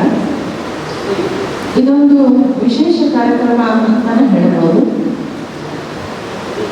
ಅಗರಿಬೊಮ್ಮನಹಳ್ಳಿಗೆ ಅವಶ್ಯಕವಾಗಿ ಬೇಕಾಗಿದ್ದಂಥ ಒಂದು ಸ್ಥಳವನ್ನು ಇವತ್ತು ABSನಿಂದ ಅವರು ಶಂಶಾದ್ ಅವರು ಉದ್ಘಾಟನೆ ಮಾಡ್ತಾ ಇದ್ದಾರೆ. ನಾನಿವತ್ತು ಪುಸ್ತಕಗಳ ಬಗ್ಗೆ ಮಾತಾಡಬೇಕು ಅಂತ ಅಂದ್ಕೊಂಡೆ ಬಂದಿದ್ದೆ. ನಾನೊಬ್ಬಳು ಪುಸ್ತಕ ಜೀವಿ. ಪುಸ್ತಕವನ್ನೇ ಹಾಸಿ ಓದಿದ್ದು ಅಕ್ಕಪಕ್ಕ ಇಟ್ಕೊಂಡು ಹಸಿವಾದಾಗ ಪುಸ್ತಕ ಓದಿ ಅಂತ ಹೇಳುವಂಥ ಒಬ್ಬ ಪುಸ್ತಕದ ಹುಳು ಅಂತ ಹೇಳ್ಬೋದು. ಪುಸ್ತಕಗಳ ಬಗ್ಗೆ ಮಾತಾಡೋದು ಅಂದರೆ ಕೇಳೋದು ಇಷ್ಟ ಆಗುತ್ತೆ ಇಲ್ಲ ಗೊತ್ತಿಲ್ಲ, ಅದರ ಬಗ್ಗೆ ಮಾತಾಡೋದು ಬಹಳಷ್ಟು ಸ್ವಾರಸ್ಯಕರವಾದಂಥ ಒಂದು ವಿಷಯ. ಅದು ಪುಸ್ತಕಗಳು ಬಹಳ ಮುಖ್ಯವಾಗಿ ಏನು ಮಾಡ್ತವೆ ಅಂದರೆ ಮನುಷ್ಯನನ್ನು ವಿಸ್ತಾರಗೊಳಿಸ್ತವೆ ಅಂತ. ಇದರ ಬಗ್ಗೆ ಅರ್ಜೆಂಟೀನಾದ ಒಬ್ಬ ಲೇಖಕ, ಬಹಳ ವಿಶೇಷವಾದ ಲೇಖಕ ಅಂತ ಜಾರ್ಜ್ ಬೋರ್ಹೆಸ್ ಕೂಡ ಒಬ್ಬ ವಿಶೇಷ ವ್ಯಕ್ತಿ. ಆತ 67ನೇ ವರ್ಷದಲ್ಲಿ ತನ್ನ ಕಣ್ಣುಗಳನ್ನು ಕಳ್ಕೊಳ್ತಾನೆ. ಕಣ್ಣುಗಳನ್ನು ಕಳ್ಕೊಂಡ ನಂತರವೇ ಹೆಚ್ಚು ಪುಸ್ತಕ ಬರೀತಾನೆ ಅಂಥ ವ್ಯಕ್ತಿ ಜಾರ್ಜ್ ಬೋರ್ಹೆಸ್. ಅದನ್ನು ಕೇಳ್ತಾರೆ ಎಲ್ಲರೂ. ಈಗ ನಮ್ಮ ಸುತ್ತಮುತ್ತಲ ಪ್ರಪಂಚದಲ್ಲಿ ಎಷ್ಟೆಲ್ಲ ಡಿವೈಸ್ಗಳು ಬಂದಿದೆ, ಮೊಬೈಲ್ ಇದೆ, ಕಂಪ್ಯೂಟರ್ ಇದೆ, ಸೂಪರ್ ಕಂಪ್ಯೂಟರ್ಸ್ ಯುಗದಲ್ಲಿ ನಾವು ಬದುಕ್ತಾ ಇದ್ದೀವಿ. ಇಂಥ ಒಂದು ಸಮಯದಲ್ಲಿ ಪುಸ್ತಕಗಳನ್ನು ಯಾರು ಓದ್ತಾರೆ? ಆವಾಗ ಒಂದು ದೀರ್ಘವಾದಂಥ ಉತ್ತರವನ್ನು ಬೋರ್ಹೆಸ್ ಕೊಡ್ತಾರೆ. ಆತ ಮೊದಲು ಪುಸ್ತಕಗಳು ಮನುಷ್ಯನನ್ನು ಹೇಗೆ ವಿಸ್ತರಿಸಿದ್ವು ಅಂತ ಹೇಳ್ತಾನೆ. ಆತ ದೇಹದ ಒಂದೊಂದು ಭಾಗವನ್ನು ತಗೊಂಡು ಉದಾಹರಣೆ ಕೊಡ್ತಾನೆ. ಆತ ಮುಖ್ಯವಾಗಿ ಮೊದಲನೇ ಉದಾಹರಣೆ ಕಣ್ಣುಗಳನ್ನು ಜ್ಞಾನದಿಂದ ನಾವು ಹೇಗೆ ವಿಸ್ತರಿಸ್ಕೊಂಡ್ವಿ. ಕಣ್ಣುಗಳು ಇದ್ದಿದ್ದರಿಂದ ಸಾಕಷ್ಟು ಸಂಶೋಧನೆಗಳು ನಡೆದು ಟೆಲಿಸ್ಕೋಪನ್ನು ಕಂಡುಹಿಡಿದು ಎಲ್ಲೋ ಇರುವಂಥದ್ದನ್ನು ನಾವು ನೋಡ್ಬೋದು. ಅಂದರೆ ನಾವು ಕಣ್ಣುಗಳನ್ನು ಆ ರೀತಿ ವಿಸ್ತಾರ ಮಾಡಿಕೊಂಡ್ವಿ. ಇನ್ನೊಂದು ಮೈಕ್ರೋಸ್ಕೋಪ್, ಕಣ್ಣಿಗೆ ಕಾಣಲ್ಲ ಅಂಥವನ್ನು ಕೂಡ ನಾವು ನೋಡಬಲ್ವಿ. ಅಂದರೆ ನಮ್ಮ ಕಣ್ಣುಗಳನ್ನು ನಮ್ಮ ಜ್ಞಾನ ವಿಸ್ತರಿಸ್ತು ಅಂತ. ಕಿವಿಗಳು, ಫೋನ್ ಅಂತ ಉದಾಹರಣೆ ಕೊಡ್ತಾನೆ, ಟೆಲಿಫೋನ್. ಇವತ್ತು ಇವತ್ತು ಕಿವಿ ಸರಿ ಇಲ್ಲದೆ ಇರುವಂಥ ವ್ಯಕ್ತಿ ಕೂಡ ಕೇಳಿಸ್ಕೊತಾರೆ. ಅಂಥ ಒಂದು ಡಿವೈಸನ್ನು ನಾವು ಉತ್ಪಾದನೆ ಮಾಡಿದ್ದೀವಿ. ಅದು ಪುಸ್ತಕಗಳು ಕೊಟ್ಟಂಥ ಜ್ಞಾನ. ಅದು ಇನ್ನೊಂದು ಉದಾಹರಣೆ, ಭುಜವನ್ನು ಕೊಡ್ತಾರೆ. ಭುಜವನ್ನು ಹೇಗೆ ವಿಸ್ತರಿಸ್ಕೊಡ್ಲಿ? ನೇಗಿಲನ್ನು ಕಂಡು ಹಿಡ್ಕೊಂಡ. ಯಾಕೆಂದರೆ ನಮ್ಮ ಭುಜಗಳಿದೆ, ನಮಗೆ ಕೈಗಳಿದೆ. ಸೊ ಆ ಜ್ಞಾನವನ್ನು ಉಪಯೋಗಿಸ್ಕೊಂಡು ನಾವು ನೇಗಿಲನ್ನು ಕಂಡುಹಿಡಿದ್ವಿ. ಸ್ವಲ್ಪ ಯಾವಾಗ ಅದಕ್ಕೆ ಇನ್ಸೆಕ್ಯೂರ್ ಫೀಲಿಂಗ್ ಯಾವಾಗ ಬಂತು ಆವಾಗ ಖಡ್ಗವನ್ನು ಕಂಡುಹಿಡಿದ. ಅದು ಮೊದಲನೆಯ ಆಯುಧ ಅಂತ ಹೇಳಿ. ಸೊ ಇದು ಎಲ್ಲವೂ ಭೌತಿಕ ಆಯ್ತು. ನಮ್ಮ ಭೌತಿಕ ದೇಹದಿಂದ ಇವೆಲ್ಲ ವಿಸ್ತಾರ ಆದವು. ಬುದ್ಧಿ ಅಂತ ಒಂದು ಇದೆಯಲ್ಲ, ಮನುಷ್ಯ ಶ್ರೇಷ್ಠ ಪ್ರಾಣಿ ಅಂತ ಅನಿಸ್ಕೊಳ್ಳೋದು ಬುದ್ಧಿಯಿಂದ. ಹಾಗಾದ್ರೆ ಬುದ್ಧಿಯನ್ನು ಹೇಗೆ ವಿಸ್ತರಿಸ್ಕೊಂಡ್ವಿ? ಬುದ್ಧಿಯ ವಿಸ್ತಾರ ಪುಸ್ತಕ. ನಮ್ಮ ಬುದ್ಧಿಯನ್ನ ಹೇಗಾದ್ರೂ ನಾವು ಅದನ್ನ ವಿಸ್ತಾರಪಡಿಸ್ತೀವಿ ಅಂತ ಆದರೆ ಅದರಿಂದ ನಾವು ಸಂಶೋಧನೆ ಮಾಡಿಕೊಂಡಿದ್ದು ಪುಸ್ತಕ. ಸೊ ಅದು ಬುನಾದಿ, ಪುಸ್ತಕವೇ ಬುನಾದಿ. ಮತ್ತೆ ಆ ಪುಸ್ತಕದಲ್ಲಿ ಏನೇನು ಬರೀತೀವಿ ನಾವು ಅದೆಲ್ಲ ಹಿಸ್ಟ್ರಿ ಅಂತ ಹೇಳ್ತೀವಿ. ಮನುಷ್ಯನ ಹಿಸ್ಟ್ರಿ. ಸೊ ಮನುಷ್ಯ ಯಾವಾಗ ಬರೆಯೋದನ್ನು ನಿಲ್ಲಿಸ್ತಾನೆ ಅದರ ಅರ್ಥ ಮನುಷ್ಯ ಬದುಕೋದನ್ನು ನಿಲ್ಲಿಸ್ತಾನೆ ಅಂತ ಅರ್ಥ ಅಂತ ಹೇಳ್ತೇನೆ ನಾನು. ಇವತ್ತು ನಾವು ನಮ್ಮದೇ ಉದಾಹರಣೆ ತಗೊಳ್ಳಿ. ನಮ್ಮ ಕೈಯಲ್ಲಿ ಮೊಬೈಲ್ ಇದೆ, ನಮ್ಮ ಕೈಯಲ್ಲಿ ಸೂಪರ್ ಕಂಪ್ಯೂಟರ್ಸ್ ಇದ್ದಾವೆ. ಹಾಗಂತ ಪುಸ್ತಕವನ್ನ ನಾವು ಬಿಟ್ಬಿಟ್ಟಿದೀವ? ಪುಸ್ತಕ ಇಲ್ಲದೆ ನಮ್ಮ ಬೆಳಕು ಶುರುನೇ ಆಗಲ್ಲ. ಇವತ್ತು ನಮ್ಮ ಮನೆ ಪೇಪರ್ ಬರ್ಬೇಕು. ಫಸ್ಟ್ ಪೇಪರ್ ತಗೊಂಡು ಓದಿದ್ಮೇಲೆ ನೆಟ್ನಲ್ಲಿ ಬರೋದಿಲ್ಲ. ಎಲ್ಲ ವೆಬ್ಸೈಟ್ಗಳು ಇದ್ದಾವೆ, ಈಗ ಎಲ್ಲ ಪತ್ರಿಕೆಗಳು ಈಗ ಆನ್ಲೈನ್ ಇದ್ದಾವೆ. ಮತ್ತೆ ಅದನ್ನು ಓದ್ಬಿಡ್ಬೋದಲ್ಲ, ನಾವು ಪೇಪರ್ ಬೇಡ ಅಂತ ಹೇಳ್ಬೋದಲ್ಲ. ಹಾಗಲ್ಲ, ಮನುಷ್ಯನ ಬುದ್ಧಿಗೆ ಯಾವಾಗಲೂ ಪುಸ್ತಕವೇ ಬೇಕು ಅಂತ. ಸೊ ಹಾಗಾಗಿನೇ ನಾವು ಮೊಬೈಲ್ನಲ್ಲಿ ಇವತ್ತು ಗೂಗಲ್ ಇದೆ, ಬೇಕಾದಷ್ಟು ನಮಗೆ ಪುಟಗಳು ಓಪನ್ ಆಗುತ್ತೆ. ಆದರೂ ಅದು ಅರ್ಥ ಜ್ಞಾನ ಮಾತ್ರ ಅಂತ. ನಮಗೆ ಪುಸ್ತಕವೇ ನಮಗೆ ಫೈನಲ್. ಮತ್ತೆ ಆ ಪುಸ್ತಕದ ಬಗ್ಗೆ ಅದು ಎಷ್ಟು ಚೆನ್ನಾಗಿ ಹೇಳ್ತಾರೆ, ಎಷ್ಟು ನವಿರು ಭಾವನೆ ಬರೋ ಥರ ಹೇಳ್ತಾರೆ. ಒಂದು ಪುಸ್ತಕ ತಗೊಂಡ್ರೆ ಕೈಗೆ, ಹೊಸ ಪುಸ್ತಕ, ಅದರ ಪುಟಗಳನ್ನು ನೀವು ಅನುಭವಿಸ್ರಿ. ಅದನ್ನು ಯಾಕೆ ಹೇಳ್ತಾನಂದ್ರೆ ಅದು ಅಂಧ 67ನೇ ವರ್ಷಕ್ಕೆ ದೃಷ್ಟಿ ಕಳ್ಕೊಂಡಾಗ, ದೃಷ್ಟಿ ಕಳ್ಕೊಂಡಾಗ್ಲೂ ಆತನಿಗೆ ಅಚ್ಚುಮೆಚ್ಚಿನ ಹವ್ಯಾಸ ಯಾವುದಂದ್ರೆ ಪುಸ್ತಕ ತಗೋಬೇಕು. ಪುಸ್ತಕವನ್ನ ಆತ ಕಣ್ಣು ಕಳ್ಕೊಂಡ ಮೇಲೇ ಜಾಸ್ತಿ ಓದಿದ. ಹೇಗೆ ಓದಿದ ಅದನ್ನು ಹೇಳ್ತಾನಲ್ಲ, ನೇರ ನಾನು ಪುಸ್ತಕದ ಹಣೆಗೆ ಹೋಗ್ತೀನಿ, ನಾನು ಎಷ್ಟು ನ್ಯಾಚುರಲ್ ಆಗಿ ಹೀಗೆ ಮಾಡ್ತೀನಿ ಅಂದರೆ ನಾನಾಗಿ ಹೇಳ್ಕೋಬೇಕು, ನನಗೆ ಕಣ್ಣೆ ಕಾಣಿಸಲ್ಲ ಅಂತ. ಅದು ಹೇಳ್ಕೊಳ್ಳೋದು ಹೋಗ್ತೀನಿ, ಯಾರಿಗೂ ಗೊತ್ತಾಗಲ್ಲ. ಆ ರೀತಿ ನಾನು ಹೋಗ್ತೀನಿ, ಪುಸ್ತಕವನ್ನು ತಗೊಳ್ತೀನಿ, ಪರ್ಚೇಸ್ ಮಾಡ್ತೀನಿ. ಆ ಪುಸ್ತಕವನ್ನು, ಆ ಪುಟಗಳನ್ನು ತಿರುಗಿಸಿ ನೋಡ್ತೀನಿ. ಹೊಸ ಪುಸ್ತಕದ ಒಂದು ಪರಿಮಳ ಇರುತ್ತೆ ನೋಡಿ, ಹೊಸ ಪುಸ್ತಕ, ಹೊಸ ಬಟ್ಟೆ. ಸೊ ಪ್ರತಿ ಮಗು ಆ ಹೊಸ ಬಟ್ಟೆಯ ಒಂದು ಹೊಸ ಪರಿಮಳ ಹೇಗೆ ಆಸ್ವಾದಿಸುತ್ತೆ, ಆ ಪುಸ್ತಕವನ್ನ ಆ ಸ್ಮೆಲ್ ನನಗೆ ಹೆಚ್ಚು ಪ್ರಚೋದನೆ ಕೊಡುತ್ತೆ. ನನ್ನನ್ನು ಮತ್ತೆ ಹೊಸ ಮನುಷ್ಯನನ್ನಾಗಿ ಮಾಡುತ್ತೆ. ಆ ಪುಸ್ತಕ ತಗೊಂಡು ಮನೆಗೆ ಬರ್ತಾರೆ, ಬಂದ್ಬಿಟ್ಟು ಅವರ ಫ್ರೆಂಡ್ಸ್ಗೆ ಎಲ್ಲರಿಗೂ ಫೋನ್ ಮಾಡ್ತಾರೆ, ಹೀಗೆ ನಾನು ಪುಸ್ತಕ ತಗೊಂಡು ಬಂದಿದ್ದೀನಿ. ಅವರೆಲ್ಲ ಬರ್ತಾರೆ, ಬಂದು ಒಬ್ಬೊಬ್ಬರು ಒಂದೊಂದು ಪುಟ ಓದ್ತಾರೆ. ಇವರು ಕೇಳಿಸ್ಕೊಳ್ತಾರೆ. ಸೊ ಒಂದು ಇಡೀ ಪುಸ್ತಕವನ್ನು ಒಂದು ದಿನ ಓದ್ತೀನಿ ನಾನು. ಇದು ನಮ್ಮ ಬುದ್ಧಿಯ ವಿಸ್ತಾರ ಅಂತ ಹೇಳ್ತಾರೆ. ಬುಕ್ ಆಫ್ ಥಿಯರಿ ಅಂತಾನೆ ಕರೀತಾರೆ ಅದನ್ನು. ಸೊ ಅದಕ್ಕೆ ಬಹಳ ಪ್ರಸಿದ್ಧ ಆದ. ನನಗೆ ಆದ ಬಹಳ ಅಚ್ಚುಮೆಚ್ಚಿನ ಲೇಖಕ ಯಾಕೆ ಅಂದರೆ ಆನ್ ಬುಕ್ಸ್ ಅಂತಾನೆ ಒಂದು ಪುಸ್ತಕ ಬರ್ತದೆ. ಪುಸ್ತಕಗಳ ಬಗ್ಗೆ ಒಂದು ಪುಸ್ತಕ ಹೇಗಿತ್ತು, ಅದನ್ನು ಹೇಗೆ ಬಳಸ್ಕೊಂಡ್ರು ಮೊದಲನೇವರು, ಪುಸ್ತಕ ಏನೇನು ಮೊದಲನೇದಾಗಿ ಬಂದು ಪುಸ್ತಕವ ಉಪಯುಕ್ತ ಹೌದು. ಅದನ್ನು ನಿಜಕ್ಕೂ ಯಾವುದಕ್ಕೆ ಬಳಸ್ಕೊಂಡ್ರು ಅಂತ ಫಸ್ಟ್ ಟೈಮ್ ಅದನ್ನು ಒಂದು ಧಾರ್ಮಿಕ ಪುಸ್ತಕಗಳಿಗಾಗಿ ಬಳಸ್ಕೊಂಡ್ರು. ನಾವಿವತ್ತು ಧರ್ಮ ಒಂದು ಅಫೀಮು ಅಂತ ಏನು ಹೇಳ್ತೀವಿ, ಧರ್ಮವನ್ನು ಉಪಯೋಗಿಸ್ಕೊಂಡು ಮನುಷ್ಯರನ್ನು ಒಡೆಯುವಂತಹ ಕೆಲಸ ಏನಾಗ್ತಾ ಇದೆ, ಅದೇ ಧರ್ಮವನ್ನು ದಾಖಲಿಸೋದಕ್ಕಾಗಿ ಪುಸ್ತಕ ಮೊದಲು ಉಪಯುಕ್ತ ಆಯಿತು ಅಂತ. ಸೊ ಆವಾಗ ಅದರ ಹಿಸ್ಟ್ರಿಯನ್ನು ಹೇಳ್ತಾ ಹೋಗ್ತಾರೆ. ಪುಸ್ತಕದ ಹಿಸ್ಟ್ರಿಯಲ್ಲಿ ಹೋಗುತ್ತೆ. ಬಹಳಷ್ಟು ಜನರಿಗೆ ಗೊತ್ತಿರ್ಬೋದು ನಿಮಗೆ, ಆದರೆ ಅದ್ರ ಬಗ್ಗೆ ಮಾತಾಡೋದಕ್ಕೆ ಯಾವಾಗಲೂ ಆಸಕ್ತಿ ಹೆಚ್ಚು. ಹಾಗಾಗಿ ಆತ ನೈಲ್ ನದಿಯ ತೀರಕ್ಕೆ ಹೋಗ್ತಾರೆ. ಪುಸ್ತಕ ಆದ ತಕ್ಷಣ ನಮ್ಮ ತಲೆ ನೈಲ್ ನದಿಯ ತೀರಕ್ಕೆ ಹೋಗುತ್ತೆ. ಯಾಕೆಂದರೆ ಅವರು ಮೊದಲನೇದಾಗಿ ಪೇಪರನ್ನು ಕಂಡುಹಿಡಿದಂಥವ್ರು. ಪೇಪರ್ ಅನ್ನೋ ಪದ ಏನಿದೆ ಅದು ಪ್ಯಾಪಿರಸ್ ಅನ್ನುವಂಥ ಒಂದು ಗ್ರೀಕ್ ಪದದಿಂದ ಬಂದಿತ್ತು. ಪ್ಯಾಪಿರಸ್ ಅಂದರೆ ಈ ನೈಲ್ ನದಿಯ ಬಂಜರು ಪ್ರದೇಶಗಳಲ್ಲಿ ಸ್ವಲ್ಪ ನೀರು ಹೆಚ್ಚಿದ್ದು ಮಣ್ಣು ಕೆಟಗರಿಗಳು ಅಲ್ಲಿ ಬೆಳೆಯುವಂಥ ಹುಲ್ಲಿನ ಜೊಂಡು ಅದನ್ನು ತಗೊಂಡು ಅವರು ನಿಧಾನಕ್ಕೆ ಅಗಲ ಮಾಡಿಕೊಂಡು ಅದನ್ನು ಒಣಗಿಸ್ತಿದ್ರು. ಅದನ್ನು ಒಣಗಿಸ್ಬಿಟ್ಟು ಅದೇ ಪ್ಯಾಪಿರಸ್ನ ಒಂದು ಉದ್ದನೆಯ ಕಟ್ಟಿ ಮಾಡಿಕೊಂಡು ಅದ್ರ ಮೇಲೆ ಅವರು ಬರವಣಿಗೆ ಅಂದರೆ ಏನಿತ್ತು ಆಗ ಸಿಂಬಲ್ಸ್ ಅಷ್ಟೇ. ನಾವಿವಾಗ ಗ್ರೀಕ್ ಭಾಷೆಯಲ್ಲಿ ಓದ್ತೀವಲ್ಲ ಆಲ್ಫಾ ಮೆಟಾ ಅವೆಲ್ಲ ಏನು ಸಿಂಬಲ್ಸ್ ಇದ್ದಾವೆ. ಅವು first writing of the world ಅಲ್ಲ, ಪ್ರಪಂಚದಲ್ಲಿ ಮೊದಲು ನಾವು ಏನು ಭಾಷೆ ಅಂತೇನಾದ್ರು ನೋಡಿದ್ರೆ ಅದು ಗ್ರೀಕ್ ಭಾಷೆ, ರೋಮನ್ ಭಾಷೆ. ಅವರೆಲ್ಲ ಸಿಂಬಲ್ಸ್ ಅನ್ನು ನಾವು ಉಪಯೋಗಿಸ್ಕೊಳ್ತಾ ಇದ್ದೀವಿ. ಸೊ ಆ ರೀತಿ ಆರಂಭವಾದಂಥ ಒಂದು ಬರವಣಿಗೆಯ ನಾಗರಿಕತೆ ಅದಾದ ನಂತರ ಮತ್ತೆ ಎಲ್ಲಿ ಹುಟ್ಟಿದ್ದು ಅಂದರೆ ನಮ್ಮ ದೇಶದಲ್ಲೇ. ನಾವು ಅದನ್ನು ಹೆಮ್ಮೆಯಿಂದ ಹೇಳ್ಕೋಬೇಕು. ಅದು ಕೂಡ ದ್ರವಿಡಿಯನ್ ಲ್ಯಾಂಗ್ವೇಜ್, ದ್ರಾವಿಡ ಭಾಷೆಗಳು ಅಂತ ಹೇಳ್ತೀವಿ. ಅವು ನಮ್ಮ ಸಿಂಧೂ ನಾಗರಿಕತೆಯ ಮೂಲ ಭಾಷೆಯ ಬರವಣಿಗೆ ಅದು. ಸೊ ಹಾಗಾಗಿನೇ ಇವತ್ತು ನಮ್ಮ ದ್ರಾವಿಡ ಸೋದರ ಭಾಷೆಗಳು ಏನಿದೆ 4 ಕನ್ನಡ, ತೆಲುಗು, ತಮಿಳು, ಮಲಯಾಳಂ, ಇವು ಪ್ರಪಂಚದಲ್ಲಿ ಗ್ರೀಕ್ ರೋಮನ್ ಭಾಷೆಗಳಿಗೆ ಸಮನಾದದ್ದು. ಸೊ ಅವರು ಹೇಗೆ ಪ್ಯಾಪಿರಸ್ನ ಉಪಯೋಗಿಸ್ಕೊಂಡು ಒಂದು ಪುಸ್ತಕವನ್ನು ಅದೇ ಪ್ಯಾಪಿರಸ್ನ ಕಡ್ಡಿಯನ್ನು ಬಳಸ್ಕೊಂಡು ಏನು ಕಟ್ಟಿ ಪುಸ್ತಕ ಮಾಡಿದ್ರು. ಅದೇ ಥರ ನಮ್ಮಲ್ಲಿ ತಾಳೆಗರಿ ಅನ್ನುವಂಥ ಸಂಪ್ರದಾಯ ಬೆಳೆದ. ಅದನ್ನು ಏನು ಬರೆದಿತ್ತು ಅದು ಸೆಕೆಂಡ್ರಿ. ಆದರೆ ಪುಸ್ತಕ ಗ್ರೀಕ್ ರೋಮನ್ ಬಿಟ್ಟರೆ ಏನು ಹುಟ್ಟಿತು ಅಂದರೆ ಅದು ಭಾರತದಲ್ಲೇ.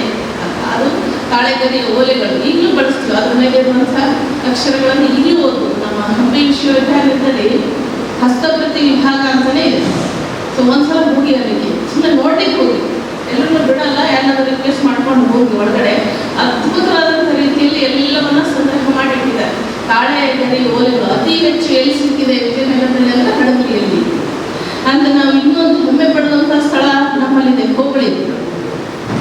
ಹೋಬಳಿ ಕೂಡ ಕವಿ ಹುಟ್ಟಿ ಬೆಳೆದಂಥ ಒಂದು ಗ್ರಾಮ.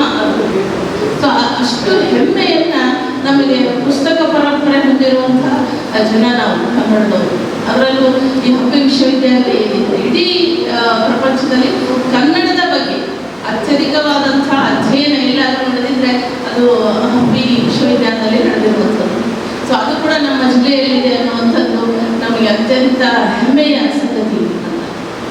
ಇಷ್ಟೆಲ್ಲ ವಿಶಾಲವಾದ ಚರಿತ್ರೆ ಇರುವಂಥ ಒಂದು ಪುಸ್ತಕದ ಒಂದು ಅಧ್ಯಯನ ಕೇಂದ್ರವನ್ನು ಇವತ್ತು ಶಂಷಾದ್ ಇವತ್ತು ಉದ್ಘಾಟನೆ ಮಾಡಿದ್ದಾರೆ.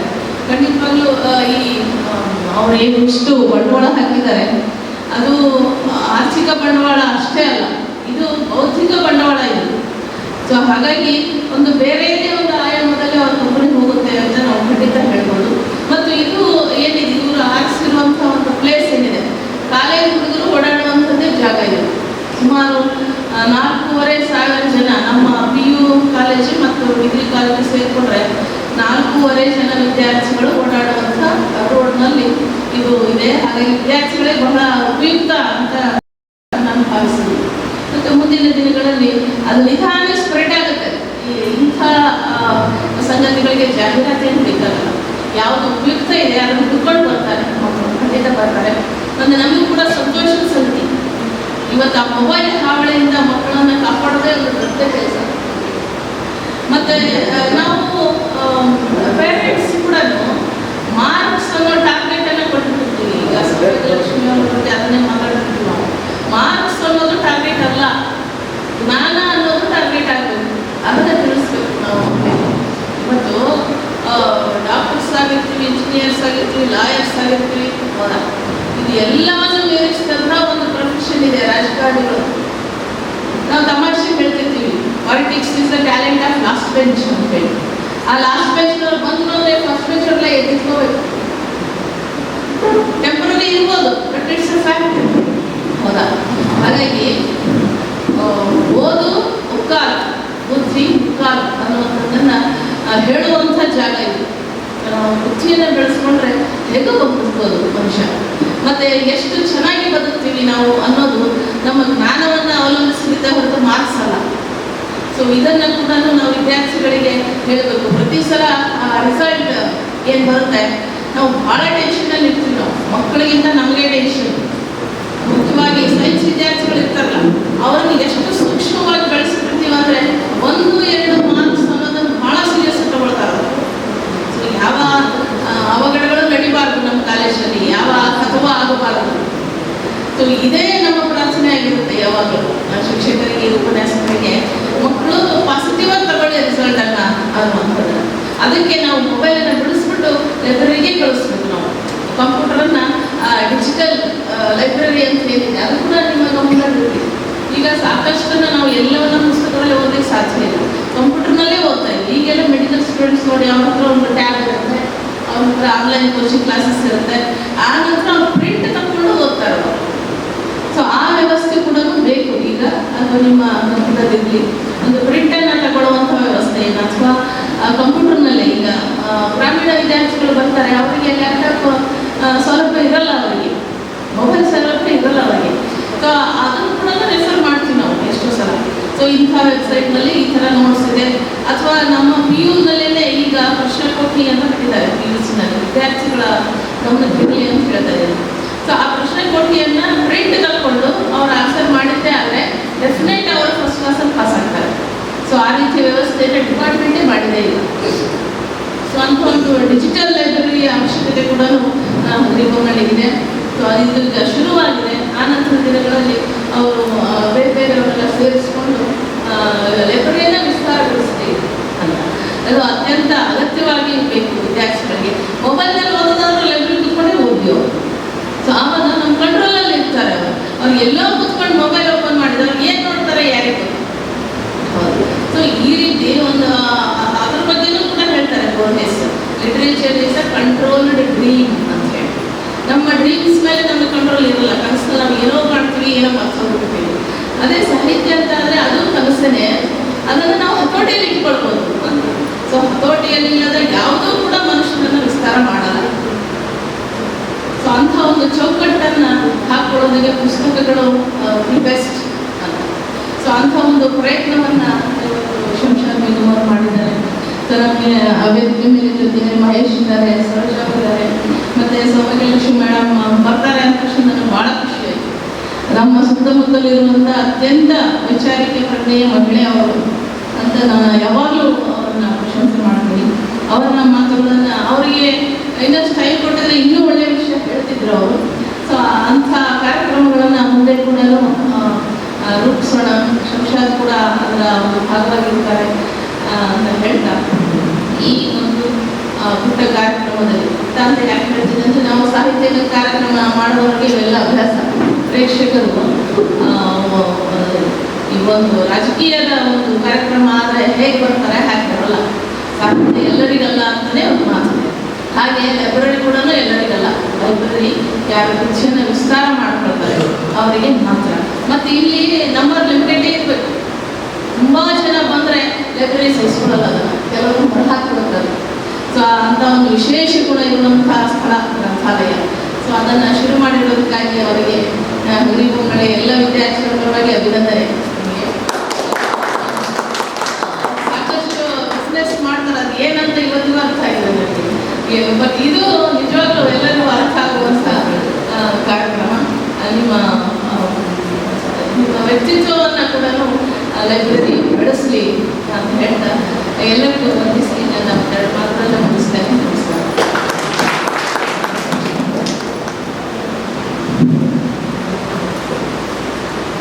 ಪುಸ್ತಕದ ಬಗ್ಗೆ ಸುವಿವರವಾಗಿ ಹೇಳಿದಂತಹ ಸುಧಾ ಚಿದಾನಂದ ಮೇಡಮ್ ಅವರಿಗೆ ಧನ್ಯವಾದಗಳು.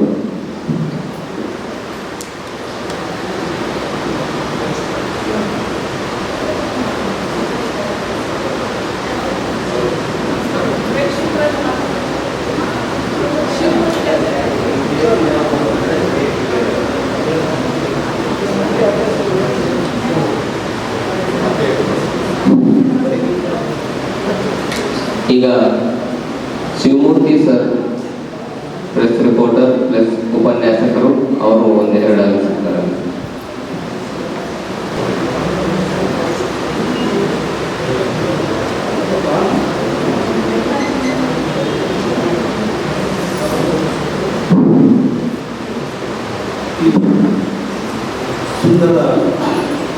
ಸಮಾರಂಭದ ABS ಡ್ರೀಮ್ ಇಂಡಿಯಾ ಗುಂಪಿನಿಂದ ಆಯೋಜನೆ ಮಾಡಿರುವಂಥ ಈ ಒಂದು ಇದು ಏನಿದೆ ಅಧ್ಯಯನ ಕೇಂದ್ರದ ಉದ್ಘಾಟನೆ. ಇವತ್ತು ಶಂಷಾದ್ ಬೇಗಂರವರು ಒಬ್ಬ ಹೋರಾಟಗಾರ್ತಿಯಾಗಿ, ಒಬ್ಬ ಸಾಮಾಜಿಕ ಕಾರ್ಯಕರ್ತೆಯಾಗಿ ಇದು ಒಂದು ದೊಡ್ಡದಾದ ABS ಡ್ರೀಮ್ ಇಂಡಿಯಾ ಗ್ರೂಪನ್ನು ಆರಂಭ ಮಾಡತಕ್ಕಂಥದ್ದು ಮೊದಲನೇದಾಗಿ ನಮ್ಮೆಲ್ಲರಿಗೂ ಸಂತಸ ತರ್ತಕ್ಕಂಥ ಸಂಗತಿ. ಒಬ್ಬ ಸಾಮಾನ್ಯ ಮನುಷ್ಯರಾಗಿ ಇವತ್ತಿಂದ ಒಂದು ಅಧ್ಯಯನ ಕೇಂದ್ರವನ್ನು ಆರಂಭಿಸಿ ಇವತ್ತೊಂದು 2 ದೊಡ್ಡ ಮಹಿಳಾ ಮಣಿಗಳನ್ನು ವಿಚಾರಗಳನ್ನು ಇವತ್ತು ಈ ವೇದಿಕೆಗೆ ಕರೆತಂದು ಇನ್ನೂ ಮೆಚ್ಚುಗೆ ತರ್ತಕ್ಕಂಥ ಸಂಗತಿ ಅಂತ ಮಾಡಿ. ಆಮೇಲೆ ಅವರ ಭಾಷಣಕ್ಕೆ, ಅವರ ವಿಚಾರಗಳಿಗೆ ಇನ್ನೂ ಸ್ವಲ್ಪ ಹೆಚ್ಚು ಜನ ಆಗಬೇಕಾಗಿತ್ತು. ಸುಧಾಕರ್ ಅಂದ್ರೆ ಒಂದು ಮಾತು, ಗ್ರಂಥಾಲಯ ಎಷ್ಟು ಇರಬೇಕು ಅಷ್ಟೇ ಅದು ಮುಂದಾದ್ರು ಮಗದು ಅಂತ ಹೇಳಿ ಅದು ಭಾಳ ಸಂತ ಇದು ಬೆಸ್ತಕ್ಕಂಥದ್ದು. ಯಾಕಂದರೆ ಅವ್ರಿಗೆ ಒಳ್ಳೊಳ್ಳೆ ವಿಚಾರ, ಸೌಭಾಗ್ಯ ಲಕ್ಷ್ಮಿ ಅವರು ಸಾಮಾನ್ಯ ಮಾತುಗಳು ಮಾತಾಡ್ತಾರೆ. ಗುರಿ ಬಗ್ಗೆ, ಉದ್ದೇಶಗಳ ಬಗ್ಗೆ, ಸಾಮರ್ಥ್ಯದ ಬಗ್ಗೆ, ಮನುಷ್ಯ ಇದಕ್ಕೆ ನೀರಿನ ಆಳವನ್ನು ನೋಡಿ ಇಳಿಬೇಕು ಅನ್ನೋಂಥ ಮಾತನ್ನು ತಮ್ಮದೇ ಆದಂಥ ಒಂದು ತಾರ್ಕಿಕ ಶಬ್ದಗಳಲ್ಲಿ ಅವರು ಹೇಳಿದರು. ಅದಕ್ಕೆ ಒಂದು ಮಾತಿದೆ, a lamp without burn itself cannot light to other lamp. ಒಂದು ದೀಪ ತನ್ನನ್ನು ಸುಟ್ಟುಕೊಳ್ಳದೇ ಇನ್ನೊಂದು ದೀಪಕ್ಕೆ ಅದು ಬೆಳಗಾಗದು ಅಂತೆ ಅನ್ನೋಂಥ ಮಾತು. ಅಂದರೆ ಯಾವುದೇ ಆಯಿತು, ಸಮಾಜದಲ್ಲಿ ನಾವು ಏನನ್ನಾದರೂ ಒಂದು ಸಾಧಿಸಬೇಕು ಮಾಡಬೇಕಂತಂದರೆ ಮೊದಲು ನಮ್ಮನ್ನು ನಾವು ಇನ್ವಾಲ್ವ್ ಮಾಡ್ಕೋಬೇಕು. ನಮ್ಮನ್ನು ನಾವು ಒಂದು ದೀಪ ತನ್ನ ಸುಟ್ಟುಗಣ್ಣಿನವರಿಗೆ ಬೆಳಕು. ಅದು ಹಾಗೆ ಆ ಸಂಸ್ಥೆ ಸ್ಥಾಪನೆ ಮಾಡಿದರೆ ಗೊತ್ತಿರುತ್ತೆ ಅವರ ಕಷ್ಟ ಕೊಠಡಿಗಳು, ಅವರ ಒಂದು ಕುಂದುಕೊರತೆಗಳು ಯಾವ ಇದರಲ್ಲಿ ಅವ್ರು ಬೆಳೆದ್ರು ಅಂತ ಅವರಿಗೆ ಗೊತ್ತಿರ್ತದೆ. ಹಾಗಾಗಿ ಯಾವುದೇ ಒಂದು ಕೇಂದ್ರವನ್ನು ಸ್ಥಾಪನೆ ಮಾಡಬಹುದು, ಸಂಸ್ಥೆಯನ್ನು ಸ್ಥಾಪನೆ ಮಾಡಬಹುದು, ಆದರೆ ಅದನ್ನು ಬಳಸ್ಕೊಳ್ತಕ್ಕಂಥ ಜನಗಳ ಮೇಲೆ ಇದು ನಿಂತಿದೆ ಅನ್ನೋದು ಮಾತು. ಈಗ ಸುಧಾ ಮೇಡಮ್ ಅವರು, ನಮ್ಮ ಆ್ಯಂಕರ್ ಅವರು ಉಪನ್ಯಾಸಕ್ಕೆ ಸುಧಾ ಬರ್ಬೇಕಾದ್ರೆ ಅವ್ರು ಬರೇ ಇದಲ್ಲ, ಉಪನ್ಯಾಸಕ್ಕೆ ಅಲ್ಲ, ಕವಯಿತ್ರಿ ಇದ್ದಾರೆ, ಅವರಲ್ಲಿ ಸಾಹಿತ್ಯ ಇದ್ದಾರೆ, ಅನೇಕ ಪುಸ್ತಕಗಳನ್ನ ಬರೆದಾರೆ. ಬೆಂಗಳೂರಿನಲ್ಲೂ ಅವರು ಅನೇಕ ತಮ್ಮದಾಗಿರುವಂಥ ಸಾಹಿತ್ಯಿಕ ಕಾರ್ಯಾಗಾರಗಳಲ್ಲಿ ಪಾಲ್ಗೊಂಡಿದ್ದಾರೆ. ಅನೇಕ ರೀತಿಯ ಅಸಂಖ್ಯ ರೀತಿಯ ಸಾಹಿತ್ಯಿಕ ಪ್ರಶಸ್ತಿಗಳು ಅವರಿಗೆ ಬಂದಿದ್ದಾವೆ. ಅವರ ಮನೆಯವರು ನಮ್ಮ ಚಿದಾನಂದವರು, ಅವರ ಪತ್ರಿಕೋದ್ಯಮದ ಸಮಕಾಲೀನರಾಗಿರ್ತಕ್ಕಂಥವ್ರು, ಸಹೋದ್ಯೋಗಿಗಳಾಗಿರ್ತಕ್ಕಂಥವ್ರು. ನಾನು ಕೂಡ ಇದೇ ಊರಿನ ಸರ್ಕಾರಿ ಪ್ರಥಮ ದರ್ಜೆ ಕಾಲೇಜಿನಲ್ಲಿ 24 ವರ್ಷಗಳ ಕಾಲ ರಾಜ್ಯಶಾಸ್ತ್ರದ ಉಪನ್ಯಾಸಕರಾಗಿ ನಾನು ಕೆಲಸವನ್ನು ಮಾಡ್ತಾ ಇದ್ದೇನೆ. ಜೊತೆಗೆ ನಾನು ನನ್ನದೇ ಆಗಿರ್ತಕ್ಕಂಥ ಪತ್ರಿಕೆ ಅಧ್ಯಯನಿಸ್ಕೊಂಡು ಸ್ವಂತ ಪಾಕ್ಷಿಕ ಅಂತ ಹೇಳ್ಬಿಟ್ಟು ಅದು ಹಂಪಿ ಪತ್ರಿಕೆ ಇತ್ತು. ಈಗ ನಾನು 6 ತಿಂಗಳಿಂದ ನಾನು ಹಂಪಿ ವರ್ಲ್ಡ್ ಅನ್ನುವಂಥ ದೈನಿಕ ಪತ್ರಿಕೆಯ ಸಂಪಾದಕನಾಗಿ ನಾನು ಕೆಲಸ ಮಾಡ್ತಾ ಇದ್ದೀನಿ. ಸೊ ಹೀಗಾಗಿ ನೋಡಿ, ಇದೆಲ್ಲ ಇಷ್ಟು ಒಂದು ಪರಿಕರಗಳನ್ನು ತಂದಿಟ್ಟಿದ್ದಾರೆ ಓದಲಿಕ್ಕೆ ಮಕ್ಕಳಿಗೆ. ಇದೊಂದು ಎನ್ವಿರಾನ್ಮೆಂಟ್. ABS ಇದೆ ಮಲ್ಟಿ ಪರ್ಪಸ್ ಕಂಪನಿ ಅಂತ, ಬಹು ಉದ್ದೇಶಗಳನ್ನು ಒಂದು ಜನ್ಮ ತಾಳ್ತಕ್ಕಂಥ ಒಂದು ಸಂಸ್ಥೆ. ಅಂಥದ್ರಲ್ಲಿ ಮಕ್ಕಳಿಗೆ ಅತ್ಯಂತ ವಿತೌಟ್ ಎನಿ ಫೀಸ್ ಏನೋ ಒಂದು ಸಣ್ಣ ಪುಟ್ಟ ಸ್ವೀಕರಿಸ್ಬೋದು ಅವರಾಗಿ ಕೊಟ್ಟರೆ. ಇಲ್ಲದ್ರೆ ಮಕ್ಕಳ ಜ್ಞಾನವನ್ನು ವಿಸ್ತರಿಸುವ ಸಲುವಾಗಿ ಇಂಥ ಅನೇಕ ಸ್ಪರ್ಧಾತ್ಮಕ ಪರೀಕ್ಷೆಗಳನ್ನು ಈಗ ವಿತರಣೆ ಮಾಡಿದ್ರು. ನೋಡಲಿಕ್ಕೆ ಒಂದು IAS ಇರ್ಬೋದು, IPS ಅಲ್ಲಿ ಎಂಥ ಕನಸು ಅಂತ ನೋಡ್ರಿ ಅವ್ರಿಗೆ. Big dream. ಮನುಷ್ಯನಿಗೆ ಯಾವ ದೊಡ್ಡ ಕನಸುಗಳಿರ್ಬೇಕಂತ ಆ ಕನಸನ್ನು ಅವ್ರು ಹೊಂದಿದ್ದಾರೆ ಅಂತ ಇಂದನ ನಾಳೆ ಅವರು ಯಶಸ್ಸನ್ನು ಹೊಂದ್ತಾರೆ ಅಂತಲೇ ನಮ್ಮ ಭಾವನೆ. ನಾವು ಕೂಡ ಅನೇಕ ಜನ ಮಕ್ಕಳಿಗೆ ನಾವು ಡಿಗ್ರಿ ಕಾಲೇಜ್ಗಳಲ್ಲೆಲ್ಲ ಇದ್ದಾಗ ಸ್ಪರ್ಧಾತ್ಮಕ ಪ್ರಪಂಚದ ಬಗ್ಗೆ ಎಲ್ಲ ಹೇಳ್ತಿರ್ತೀವಿ. ಇಲ್ಲಿ ಸ್ಪರ್ಧಾತ್ಮಕ ಇದು ಈಗ ಮಾಹಿತಿ ಈಗ ಡಿಜಿಟಲ್ ಈಗ ಇಂಥದ್ರಲ್ಲಿ ಹೆಂಗಿರಬೇಕು ಮಕ್ಕಳು? ಪುಸ್ತಕಗಳನ್ನು ಸದಾ ಎಷ್ಟೇ ನಾವು ಆಧುನಿಕ ಯುಗದಲ್ಲಿ ವಿಜ್ಞಾನ ತಂತ್ರಜ್ಞಾನದಲ್ಲಿ ಬೆಳೆದು ಹೋದರೂ ಕೂಡ ನೆಲ ಬಿಟ್ಟು ಸಾಮಿಲ್ ಅನ್ನೋಕ್ಕೆ ಪುಸ್ತಕಗಳನ್ನೇ ನಾವು ಅವಲಂಬಿಸಬೇಕಾಗ್ತದೆ. ಪುಸ್ತಕಗಳನ್ನು ನೀವು ಡಿಜಿಟಲಲ್ಲೇ ಅವಲಂಬಿಸು, ಸೂಪರ್ ಕಂಪ್ಯೂಟರ್ಗಳಲ್ಲಾದರೂ ಅವಲಂಬಿಸು. ಒಟ್ಟು ಪುಸ್ತಕಗಳ ಜ್ಞಾನದಿಂದಲೇ ನಾವು ಏನನ್ನು ಸಾಧಿಸಲಾಗದು. ಇಂಥ ಒಂದು ಆಧುನಿಕ ಯುಗದಲ್ಲಿ ಇಷ್ಟೆಲ್ಲ ಒಂದು ಪರಿಕರಗಳನ್ನು ಇದು ಮಾಡಿ ಮಕ್ಕಳಿಗೆ ಸ್ಪರ್ಧಾತ್ಮಕ ಒಂದು ಪರೀಕ್ಷೆಗಳಿಗೆ ಚಟುವಟಿಕೆಗಳಿಗೆ ಉತ್ತೇಜಿಸುವಂಥ ಈ ABS ಡ್ರೀಮ್ ಇಂಡಿಯಾ ಕಂಪನಿಯ ಒಂದು ಗುರಿಯನ್ನು, ಒಂದು ಪರಿಕಲ್ಪನೆಯನ್ನು ನಾನು ತುಂಬ ಮೆಚ್ಚಿದ್ದೀನಿ ಕೂಡ ನಾನು. ಸೊ ಹೀಗಾಗಿ ಇವತ್ತು ಒಂದು ಇಂಥ ಒಂದು ಇದು ಕಾಲೇಜಿನ ಆಸುಪಾಸುಗಳಲ್ಲಿ, ಕಾಲೇಜಿಗೆ ಹೋಗ್ತಕ್ಕಂಥ ದಾರಿಗಳಲ್ಲಿ ಇಂಥದ್ದೊಂದು ದೊಡ್ಡ ಕಟ್ಟಡವನ್ನು ಬಾಡಿಗೆಗೆ ಹಿಡಿದು ಪುಸ್ತಕಗಳನ್ನು ಸಾಕಷ್ಟು ರೀತಿಯಲ್ಲಿ ಸಂಗ್ರಹಿಸಿ ಮಕ್ಕಳಿಗೆ ಅಧ್ಯಯನ ಮಾಡಲಿಕ್ಕೆ ಒಂದು ಕೊಡ್ತಕ್ಕಂಥ ಒಂದು ದೊಡ್ಡ ಅವಕಾಶ ಮಕ್ಕಳು ಇದನ್ನು ಬಳಸ್ಕೋಬೇಕಾಗ್ತದೆ. ನಾವು ಸಾಧ್ಯವಾದಷ್ಟು ಮಾಧ್ಯಮಗಳಲ್ಲಿ ಈ ಒಂದು ABS ಕಂಪನಿಯ ಒಂದು ಉದ್ದೇಶಗಳನ್ನು ನಾವು ಕೂಡ ಒಂದು ಪ್ರಕಟಣೆಗೊಳಿಸ್ತೇವೆ ಅಂತಕ್ಕಂಥ ಒಂದು ಮಾತನ್ನು ಹೇಳ್ತಾ, ನಿಜಕ್ಕೂ ಈ ಒಂದು ಇವತ್ತಿನ ಒಂದು ಸಂಸ್ಥೆ ಸಣ್ಣದಾಗಿರ್ಬೋದು, ಮುಂದಿನ ದಿನಮಾನಗಳಲ್ಲಿ ಅದು ಉತ್ತರೋತ್ತರವಾಗಿ ಚೆನ್ನಾಗಿ ಬೆಳೆದು ಸಾವಿರಾರು ವಿದ್ಯಾರ್ಥಿಗಳು ಇಲ್ಲಿಗೆ ಬಂದು ಅಧ್ಯಯನ ಮಾಡ್ತಕ್ಕಂಥ ಕೇಂದ್ರವಾಗಿ ಬೆಳೆಯಲಿ ಅನ್ನೋದನ್ನು ನಾನು ತಮ್ಮೆಲ್ಲರಿಗೆ ಈ ಮೂಲಕವಾಗಿ ಈ ಕಂಪನಿಗೆ ನಾನು ವಿಶ್ ಮಾಡ್ತಾ ಇದ್ದೀನಿ. ನನಗೂ ಕೂಡ ಸಮಯ ಬಂದಾಗ ಕೆಲವೊಂದು ಸ್ಪರ್ಧಾತ್ಮಕ ಪರೀಕ್ಷೆಗಳಿಗೆ ಮಕ್ಕಳಿಗೆ ನಾನು ಭಾರತ ಸಂವಿಧಾನದ ಬಗ್ಗೆ, ಕೆಲವೊಂದು ಸ್ಪರ್ಧಾತ್ಮಕ ಪರೀಕ್ಷೆಗಳಲ್ಲಿ ಬಹುತೇಕ ಭಾರತ ಸಂವಿಧಾನದ ಬಗ್ಗೆ, ರಾಜ್ಯಶಾಸ್ತ್ರದ ಬಗ್ಗೆ, ಕೆಲವೊಂದು ಇವುಗಳ ಬಗ್ಗೆ ಹೆಚ್ಚೆಚ್ಚು ಪ್ರಶ್ನೆಗಳೇ ಕೇಳ್ತಾರೆ. ಅದ್ರ ಬಗ್ಗೆ ನಾನು ಸಮಯ ಬಿಡುವುದಾಗಿರುವ ನಾನು ಬಂದ್ಬಿಟ್ಟು ನಾನು ಮಕ್ಕಳಿಗೆ ಇಲ್ಲಿ ಕೋಚ್ ಮಾಡೋದ್ರ ಮೂಲಕವಾಗಿ ನನ್ನದೇ ಆಗಿರ್ತಕ್ಕಂಥ ಸೇವೆಯನ್ನು ಕೊಡ್ತೀನಿ ಅನ್ನೋದು ಹೇಳೋದ್ರ ಮೂಲಕವಾಗಿ ಈ ಒಂದು ABS ಡ್ರೀಮ್ ಇಂಡಿಯಾ ಕಂಪನಿಯ ಬಾಬು ಮತ್ತು ಶಂಷಾದ್ ಬೇಗಂರವರ ಒಂದು ಸಣ್ಣ ಅಳಿನ ಪ್ರಯತ್ನದಿಂದ ಹಿಡಿದು ಒಂದು ಬೃಹದಾಕಾರವಾಗಿರ್ತಕ್ಕಂಥ ಸಂಸ್ಥೆ ಆಗಲಿ. ಬರೀ not only opening of this study centre madam, ಇವರು ಬಹು ಉದ್ದೇಶಗಳಿದ್ದಾವೆ. ಈಗ ಮುಂದಿನ ಆಗಸ್ಟ್ 25ನೇ ತಾರೀಕು ಈ ಸೂಪರ್ ಮಾರ್ಕೆಟನ್ನು ಓಪನ್ ಮಾಡ್ತಕ್ಕಂಥದ್ದು ಇದೆ. ಆಮೇಲೆ ಬ್ಯಾಂಕ್ಗಳನ್ನು ಸ್ಥಾಪನೆ ಮಾಡ್ತಕ್ಕಂಥ ಒಂದು ದೊಡ್ಡ ಬೃಹತ್ ಉದ್ದೇಶಗಳನ್ನ ಇಟ್ಕೊಂಡು ಜನ್ಮ ತಾಳ್ತಕ್ಕಂಥ ಒಂದು ಈ ABS ಕಂಪನಿ ಏನಿದೆ. ABS ಅಂತಂದ್ರೆ ನಮ್ಮದು ಅಂಬೇಡ್ಕರ್, ಬಸವ, ಸೂಫಿಕ್ ಅಂತ ನೋಡಿ ದೊಡ್ಡ ಹೆಸರುಗಳು ಅದರಲ್ಲಿ ಅಡಗಿದ್ದಾರೆ. Ambedkar architect of our Indian constitution, ಸಂವಿಧಾನ ಪಿತಾಮಹರವರಲ್ಲ ಹೌದಾ, ಅವರು ಆ ಒಂದು ಸಂವಿಧಾನ ಕೊಡಲಿಕ್ಕೆ ಇವತ್ತು ನಾವು ಇಲ್ಲಿ ಸಭೆ ಸೇರ್ತಕ್ಕಂಥ ಸ್ವಾತಂತ್ರ್ಯವನ್ನು ಪಡೆದಿದ್ದೇವೆ, ಮಾತಾಡ್ತಕ್ಕಂಥ ಒಂದು ಸ್ವಾತಂತ್ರ್ಯವನ್ನು ಪಡೆದಿದ್ದೇವೆ ಹೌದಾ. ಸೊ ಹೀಗಾಗಿ ಅವ್ರು ಹೇಳ್ತಾರೆ, ಅಂಬೇಡ್ಕರ್ ಅವರು, ಓದು ಓದು ಓದು, ಜಗತ್ತು ನಿನ್ನ ಕಡೆ ಗಮನಿಸುವವರೆಗೆ ಓದು. ಯಾಕೆಂದರೆ ನಿನ್ನ ಒಂದು ಮನುಷ್ಯರು ಎದುರುವುದು ನಿನ್ನಲ್ಲಿರುವಂತಹ ಕಾರು ಬಂಗಲೆಗಳಿಗಲ್ಲ, ಸಂಪತ್ತಿಗಲ್ಲ, ನಿನ್ನಲ್ಲಿರ್ತಕ್ಕಂಥ ಉಡುಪಿಗಳಿಗಲ್ಲ, ನಿನ್ನಲ್ಲಿರ್ತಕ್ಕಂಥ ಜ್ಞಾನಕ್ಕಾಗಿ. If you have knowledge everybody can afraid of you. ನಿನ್ನೆಲ್ಲ ಜ್ಞಾನ ಇತ್ತಂದ್ರೆ ಪ್ರತಿಯೊಬ್ಬರೇ ಹೇಳ್ತಾರೆ, ಅಂದರೆ ಜ್ಞಾನ weapon, knowledge is a weapon ಅಂತ ಹೇಳ್ತಾರೆ ಅಂಬೇಡ್ಕರ್ ಅವರು. ಜ್ಞಾನವೇ ದೊಡ್ಡದಿರತಕ್ಕಂಥ ಅಸ್ತ್ರ. ಮನುಷ್ಯನ ಹೃದಯಾಕಾರವನ್ನು ನೋಡಿ ಆಗಲಿ, ಗಜಗಾತ್ರವನ್ನು ನೋಡಿ ಆಗಲಿ, ಯಾರು ಇರೋದಲ್ಲ, ನಿನ್ನಲ್ಲಿರ್ತಕ್ಕಂಥ what you have talent. Talent can only place very significant role in human life ಅನ್ನುವಂಥ ಮಾತನ್ನು ನಾವು ಹೇಳ್ತೀವಿ. ಬಸವೇಶ್ವರರು ಕೂಡ ದೊಡ್ಡ ಶರಣ ಸಂಸ್ಕೃತಿಯವರು, 12ನೇ ಶತಮಾನದಲ್ಲಿ ಜಗತ್ತಿಗೆ ಸಮಾನತೆಯ ಸಂದೇಶವನ್ನು ಬಿತ್ತಿರ್ತಕ್ಕಂಥವ್ರು. ಸೂಫಿ ಸಂತರು ಅವರೆಲ್ಲ ಆಯಾ ಕಾಲದಲ್ಲಿ ಬಂದು ಮಾರ್ಗದಲ್ಲಿ ನಿಂತು ದಾರಿ ದೀಪವನ್ನು ಕೊಟ್ಟೋಗಿರ್ತಕ್ಕಂಥ ಸೂಫಿ ಸಂತರು.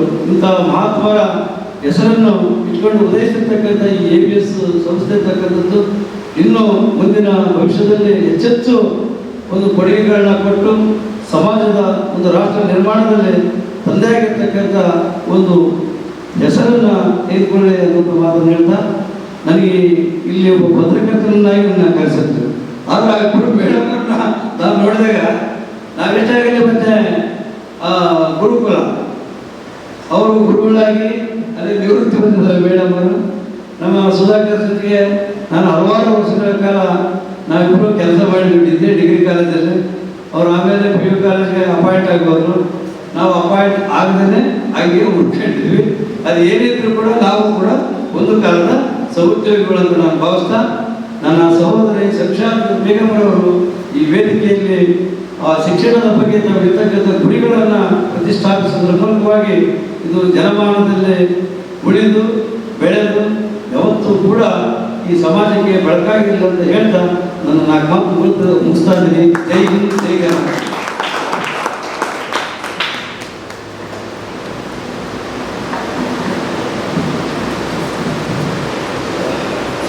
ಎಲ್ಲ ವ್ಯಕ್ತಿಗಳ ಕನಸನ್ನು ನನಸು ಮಾಡುವಂತಹ ಯಾವುದಾದ್ರೂ ಒಂದು ಕಂಪ್ನಿ ಇದೆ, ಅದು ABS.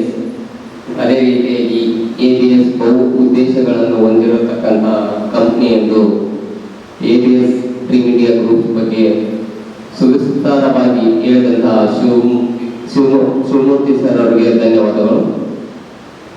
ಈಗ ಸರೋಜಾ ಉಸ್ಮಾನ್ ಮೇಡಮ್ ಇವರು ಸಹ ಒಂದೆರಡು ಮಾತುಗಳನ್ನು ಆಡಬೇಕು. ABS ಈ 17ನೇ ಒಂದು ಉದ್ಘಾಟನಾ ಕಾರ್ಯಕ್ರಮದ ವೇದಿಕೆಯಲ್ಲಿರ್ತಕ್ಕಂಥ ಎಲ್ಲ ಗಣ್ಯರಿಗೂ ಮತ್ತು ಈ ಭಾಗವಹಿಸಿದಂಥ ತಮ್ಮೆಲ್ಲರೂ ಕೂಡ ನಮಸ್ಕಾರಗಳನ್ನು ತಿಳಿಸುತ್ತಾ, ABS ಇದೇನೋ ಒಂದು ಕಂಪ್ನಿ ಸ್ಟಾರ್ಟ್ ಆಗೋ ಈ ಒಂದು ಕಂಪ್ನಿ ಅವ್ರ ಕನಸು, ಈ ಒಂದು ಕಂಪ್ನಿ ಸ್ಟಾರ್ಟ್ ಮಾಡ್ತಾರೆ ಅವ್ರ ಕನಸಾಗಿಲ್ಲ, ಅವ್ರ ಕುಟುಂಬದವ್ರ ಕನಸಲ್ಲ, ಒಂದು ಸಮಾಜದ ಒಂದು ಒಳ್ಳೆತನಕ್ಕೆ, ಒಂದು ಸಮಾಜದ ಅಭಿವೃದ್ಧಿಗೆ ಕಂಡಂಥ ಒಂದು ಕನಸು ABS ಡ್ರೀಮ್ ಇಂಡಿಯಾ ಗ್ರೂಪ್. ಇದು ಹೋದ ವರ್ಷ ಇದೇ ತಿಂಗಳಲ್ಲಿ ಉದ್ಘಾಟನೆ ಆಗಿ ನಮ್ಮ ತಾಲೂಕಿನಲ್ಲಿ ಬಂದಿತ್ತು. ಇದು ಒಂದು ಗೋಲ್ಡ್ ಸ್ಕೀಮ್ ಅನ್ನೋದರಿಂದ ಪ್ರಾರಂಭ ಮಾಡಿದ್ರು. ಈ ಗೋಲ್ಡ್ ಸ್ಕೀಮ್ ಅಂತ ಬಂದಾಗ 90% ಇದು ಬಂದಿದ್ದು ನೆಗೆಟಿವ್ ಒಪಿನಿಯನ್. ಯಾಕಂದ್ರೆ ಇದು ತುಂಬಾ ದಿನ ಉಳಿಯಲ್ಲ, ಇದೊಂದು ಸ್ಕೀಮ್ ಅನ್ನೋ ಲೆಕ್ಕಕ್ಕೆ ಎಲ್ಲರೂ ಮಾತಾಡಿದ್ರು. ಆದರೆ ಆಗಸ್ಟ್ ತಿಂಗಳಿಂದ ಇಲ್ಲಿ ಪ್ರತಿ ತಿಂಗಳು ಕೂಡ ಡ್ರಾ ನಡೀತಾ ಇದೆ. ಈ ಡ್ರಾ ಒಂದು ಏನು ಹೇಳ್ತಾರಲ್ಲ ಆಟಿಕೆ ಆಗ್ತದಲ್ಲ, ಈ ಒಂದು ಡ್ರಾದಲ್ಲಿ ಕಾರ್ ಸಿಕ್ಕಿದೆ, ಬೈಕ್ ಸಿಕ್ಕಿದೆ ಮತ್ತು ಟ್ರ್ಯಾಕ್ಟರ್ ಸಿಕ್ಕಿದೆ, ಗೋಲ್ಡ್ ಸಿಕ್ಕಿದೆ. ಇದರಿಂದ ಸಾಕಷ್ಟು ಕುಟುಂಬಗಳಿಗೆ ಅನುಕೂಲವಾಗಿದೆ.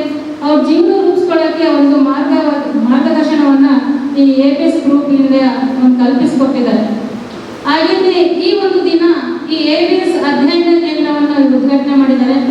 ಇದು ಒಂದು ಕುಟುಂಬ ಅಷ್ಟೇ ಅಲ್ಲ, ಇಡೀ ಸಮಾಜ ಇದರಿಂದ ಒಂದು ಒಳ್ಳೆ ಸ್ಥಾನದಲ್ಲಿ ಬರಲಿ ಅನ್ನೋಂಥದ್ದು. ಇವತ್ತು ಸಾಕಷ್ಟು ಜನ ವಿದ್ಯಾರ್ಥಿಗಳು ತಮ್ಮ ಕನಸನ್ನು ಕಂಡಿದ್ದಾರೆ, ಒಂದು ಉನ್ನತ ಮತ್ತು ಉದ್ಯೋಗವನ್ನು ನಾವು ಪಡಿಬೇಕು ಅನ್ನೋಂಥದ್ದು. ಎಲ್ಲರಿಗೂ ಕೂಡ ಈ ಕೋಚಿಂಗ್ ಸೆಂಟರ್ಗಳಲ್ಲಿ ಹೋಗಿ ಅಧ್ಯಯನ ಮಾಡಕ್ಕೆ ಸಾಧ್ಯ ಆಗದಂತಹ ವಿದ್ಯಾರ್ಥಿಗಳು ಕೂಡ ಬಹಳ ಜನ ಇದ್ದಾರೆ. ಒಂದೊಂದು ಪುಸ್ತಕ ಕೂಡ ತಗೊಂಡು ಓದಕ್ಕಾಗಲಾದಂಥ ಪರಿಸ್ಥಿತಿಯಲ್ಲಿ ಕೂಡ ವಿದ್ಯಾರ್ಥಿಗಳಿದ್ದಾರೆ. ಆದರೆ ಅವ್ರ ಕನಸು ದೊಡ್ಡದಾಗಿದೆ.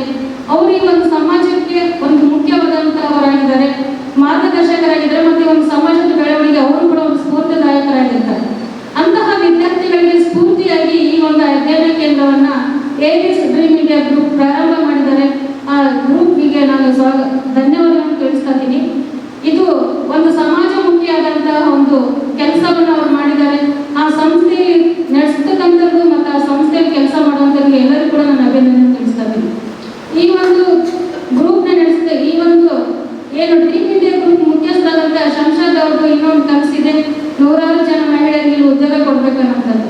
100 ಜನ ಮಹಿಳೆಯರು ಉದ್ಯೋಗ ಮಾಡಿದ್ರೆ ಸಿಕ್ಕರೆ 100 ಕುಟುಂಬಗಳಿಗೆ ಒಂದು ಉದ್ಯೋಗ, ಒಂದು ಒಳ್ಳೆ ಒಂದು ಜೀವನ ಸಿಕ್ಕಂತಾಗುತ್ತೆ. ಅವ್ರ ಕನಸು ಕೂಡ ಆದಷ್ಟು ಬೇಗ ನೆರವೇರಲಿ. ಈ ABS ಗ್ರೂಪ್ ಏನೊಂದು ಡ್ರೀಮ್ನ ಇಟ್ಕೊಂಡು ಈ ನಮ್ಮ ತಾಲೂಕಿನಲ್ಲಿ ಬಂದಿದ್ದಾರೆ. ಇದು ಬರೀ ನಮ್ಮ ತಾಲೂಕಿಗೆ ಅಷ್ಟೇ ಅಲ್ಲ, ಇಡೀ ರಾಜ್ಯದಲ್ಲಿ ಇರ್ತಕ್ಕಂಥ ಎಲ್ಲ ಜನರಿಗೂ ಕೂಡ ಒಂದು ಸ್ಫೂರ್ತಿದಾಯಕವಾದಂಥ ಗ್ರೂಪ್ ದೊಡ್ಡ ರೀತಿಯಲ್ಲಿ ಬೆಳೀಲಿ. ಆ ಗ್ರೂಪ್ನಲ್ಲಿ ಇದ್ದವರಿಗೂ ಕೂಡ ಯಶಸ್ಸು ಸಿಗಲಿ. ಆ ಗ್ರೂಪ್ನಿಂದ ನಮ್ಮ ಸಮಾಜದಲ್ಲಿ ಎಲ್ಲರಿಗೂ ಕೂಡ ಒಂದು ಉನ್ನತ ಒಂದು ಸ್ಥಾನ ಸಿಗಲಿ ಅಂತ ಬಯಸ್ತಾ ನನ್ನ ಮಾತನ್ನು ಮುಗಿಸ್ತೇನೆ.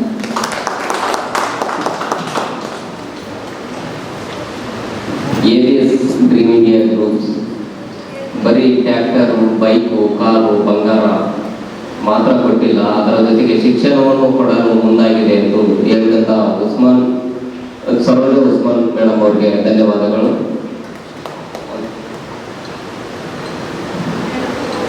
ಈ ಸ್ಟಡಿ ಸೆಂಟರ್ಗಾಗಿ ನಾನು ಕೆಲವು ಪುಸ್ತಕಗಳನ್ನು ತಂದಿದ್ದೆ, ಶಂಷಾದ್ ಅವರಿಗೆ ಕೊಡೋಣ ಅಂತ. ದಯವಿಟ್ಟು ಸ್ವೀಕರಿಸಬಹುದು. ನಾವು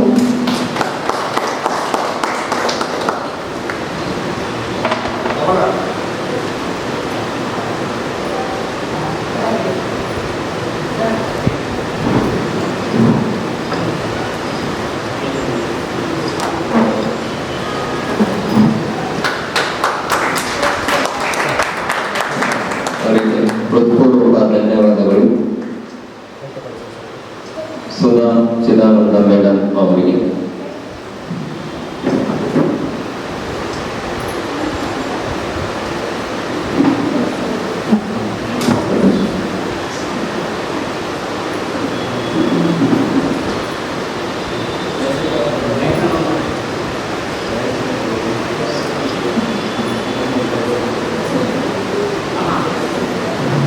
ಈಗ ಇನ್ನೊಬ್ಬ ಮುಖ್ಯ ಅತಿಥಿಯಾದಂಥ ಮಹೇಶ್ ಜಿತ್ತಿ ಅವರು ಒಂದೆರಡು ಮಾತುಗಳನ್ನು ಆಡಬೇಕೆಂದು ಕೇಳ್ತಾರೆ. ಎಲ್ಲರಿಗೂ ನಮಸ್ಕಾರ.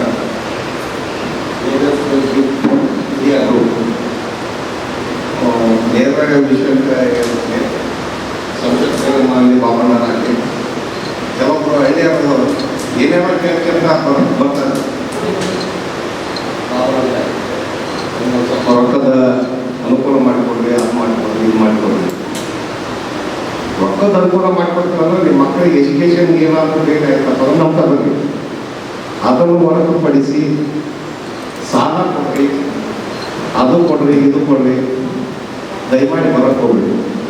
ಬೇಕಾದ್ರೆ ನಿಮ್ಮ ಮಕ್ಕಳಿಗೆ ವಿದ್ಯಾಭ್ಯಾಸಕ್ಕೆ ಏನಾದರೂ ತೊಂದರೆ ಆಗಿತ್ತಪ್ಪ ಅಂದ್ರೆ ನೇರವಾಗಿ ಬಂದು ಹೇಳಿದ್ರೆ ನಮ್ಮ ಕೈಗೆ ಆದಷ್ಟು ಸಹಾಯ ಮಾಡ್ತೀವಿ ಅಂತಂದರು. ಆಮೇಲೆ ಇದು ಲೈಬ್ರರಿ ಮಾಡೋ ಉದ್ದೇಶ ಭಾಳ ದಿವಸದಿಂದ ಹೇಳ್ತಾರೆ. ಸೂಕ್ತವಾಗಿರ್ತಕ್ಕಂಥ ಒಂದು ಟೈಮ್ ಬೇಕಣ್ಣ ಮಾಡಲ್ರಿ, ಎಲ್ಲರೂ ಸೇರಿ ಮಾಡಲ್ರಿ ಅಂತಂದ್ರೆ. ಮತ್ತೆ ಕೋಚಿಂಗ್ ಸೆಂಟರ್ ಕೂಡ ಪ್ಲಾನ್ ಮಾಡ್ತಾ ಇದ್ದಾರೆ. ಸೊ ಸಂಶೋಧನೆ ಬಗ್ಗೆ ಒಂದೇ ಒಂದು ಮಾತು ಹೇಳ್ಬೇಕಪ್ಪ ಅಂದ್ರೆ ಆ ಅಮ್ಮ ಎಷ್ಟು ಕನಸು ಕಾಣಕತ್ತಿದ್ದೆ ನನಗೆ ಅರ್ಥ ಆಗ್ತದೆ.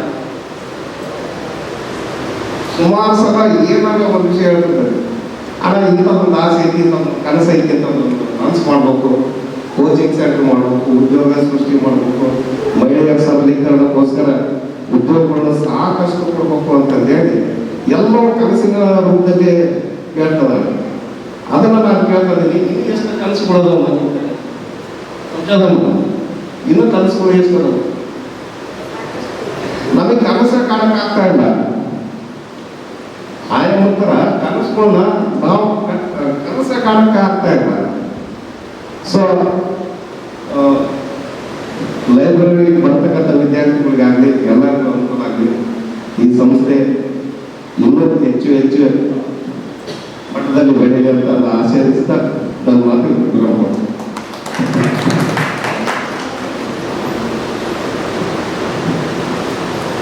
ಕನಸುಗಳನ್ನು ನನಸು ಮಾಡುವುದೇ ABS ಡ್ರೀಮ್ ಇಂಡಿಯಾ ಗ್ರೂಪ್ಸ್. ಅದೇ ರೀತಿಯಾಗಿ ಡೇ ಒನ್ನಿಂದ ಇಲ್ಲಿಯವರೆಗೂ ನಮ್ಮ ABS ಡ್ರೀಮ್ ಇಂಡಿಯಾ ಗ್ರೂಪ್ಸ್ಗೆ ಮಹೇಶ್ ಅಣ್ಣ ಅವರ ಕೊಡುಗೆ ತುಂಬ ಅಪಾರವಾಗಿರುತ್ತದೆ. ಧನ್ಯವಾದಗಳು. ಈಗ ಕಾರ್ಯಕ್ರಮದ ಯಾರಾದರೂ ವಿದ್ಯಾರ್ಥಿಗಳು ಒಂದೆರಡು ಮಾತು.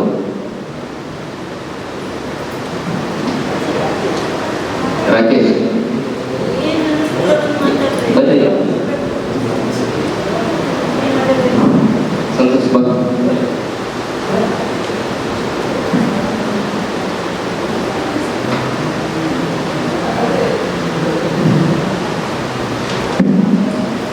ಎಲ್ಲರಿಗೂ ನಮಸ್ಕಾರ. ವೇದಿಕೆ ಮೇಲೆ ಆಸಕ್ತಿಗಳ ಜನರಿಗೆ ನಮಸ್ಕಾರ ತಿಳಿಸುತ್ತಾ, ಈ ಒಂದು ಲೈಬ್ರರಿ ಓಪನ್ ಮಾಡಬೇಕಂತಂದ್ರೆ ಬೇಗಂ ಮೇಡಮ್ ಅವರು ABS ಕಂಪನಿಗೆ CC ಕ್ಯಾಮ್ರಾ ಹಾಕೋ ಹೋಗಿದ್ವಿ. ನೀವೇನು ಮಾಡ್ತಾ ಇದ್ದೀರಿ ಅಂತ ಹೇಳಿದ್ರು. ನಾವು ಈಗ ಸ್ಟಡಿ ಮಾಡ್ಕೊಂತ CC ಕ್ಯಾಮ್ರಾ ವರ್ಕ್ ಮಾಡ್ಕೊಂತ ಮಾಡ್ತಾ ಇದ್ದೀವಿ ಅಂತಂದ್ರೆ, ಆಮೇಲೆ ಬಾಬು ಸಾರು ನಾವು ಒಂದು ಲೈಬ್ರರಿ ಶುರು ಮಾಡೋಣ, ಇಲ್ಲಿರುವಂಥ ಸ್ಥಳೀಯ ವಿದ್ಯಾರ್ಥಿಗಳಿಗೆ ಅನುಕೂಲ ಆಗ್ತದೆ ಅಂತೇಳಿ ಈ ಲೈಬ್ರರಿ ಕನಸನ್ನು ಇಲ್ಲಿ ಇವತ್ತು ಆ ಕನಸನ್ನು ಮನಸ್ಸು ಮಾಡಿದ್ದಾರೆ.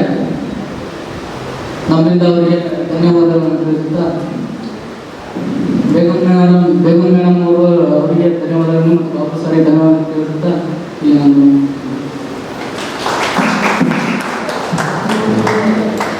ಸಂತೋಷ್ ವಿದ್ಯಾರ್ಥಿ ಜಯ ಅವರಿಗೂ ಸಹ ಧನ್ಯವಾದಗಳನ್ನು ತಿಳಿಸುತ್ತೇನೆ. ಇನ್ನೂ ಯಾರಾದರೂ ನಿಮ್ಮ ವಿದ್ಯಾರ್ಥಿ, ನಿಮ್ಮ ಫ್ರೆಂಡ್ಸ್ ಯಾರಾದರೂ ಇದ್ದರೆ ಬಂದು ಈ ಲೈಬ್ರರಿಯನ್ನು ಸದುಪಯೋಗಪಡಿಸಿಕೊಳ್ಳಿ. ಈಗ ಕಾರ್ಯಕ್ರಮದ ಕೊನೆಯ ಘಟ್ಟ, ಅಧ್ಯಕ್ಷರ ಭಾಷಣ. ಶಂಷದ್ ಬೇಗಂ ಮೇಡಮ್ ಅವರು ಒಂದೆರಡು ಮಾತು ಅಧ್ಯಕ್ಷತೆಯ ಭಾಷಣ.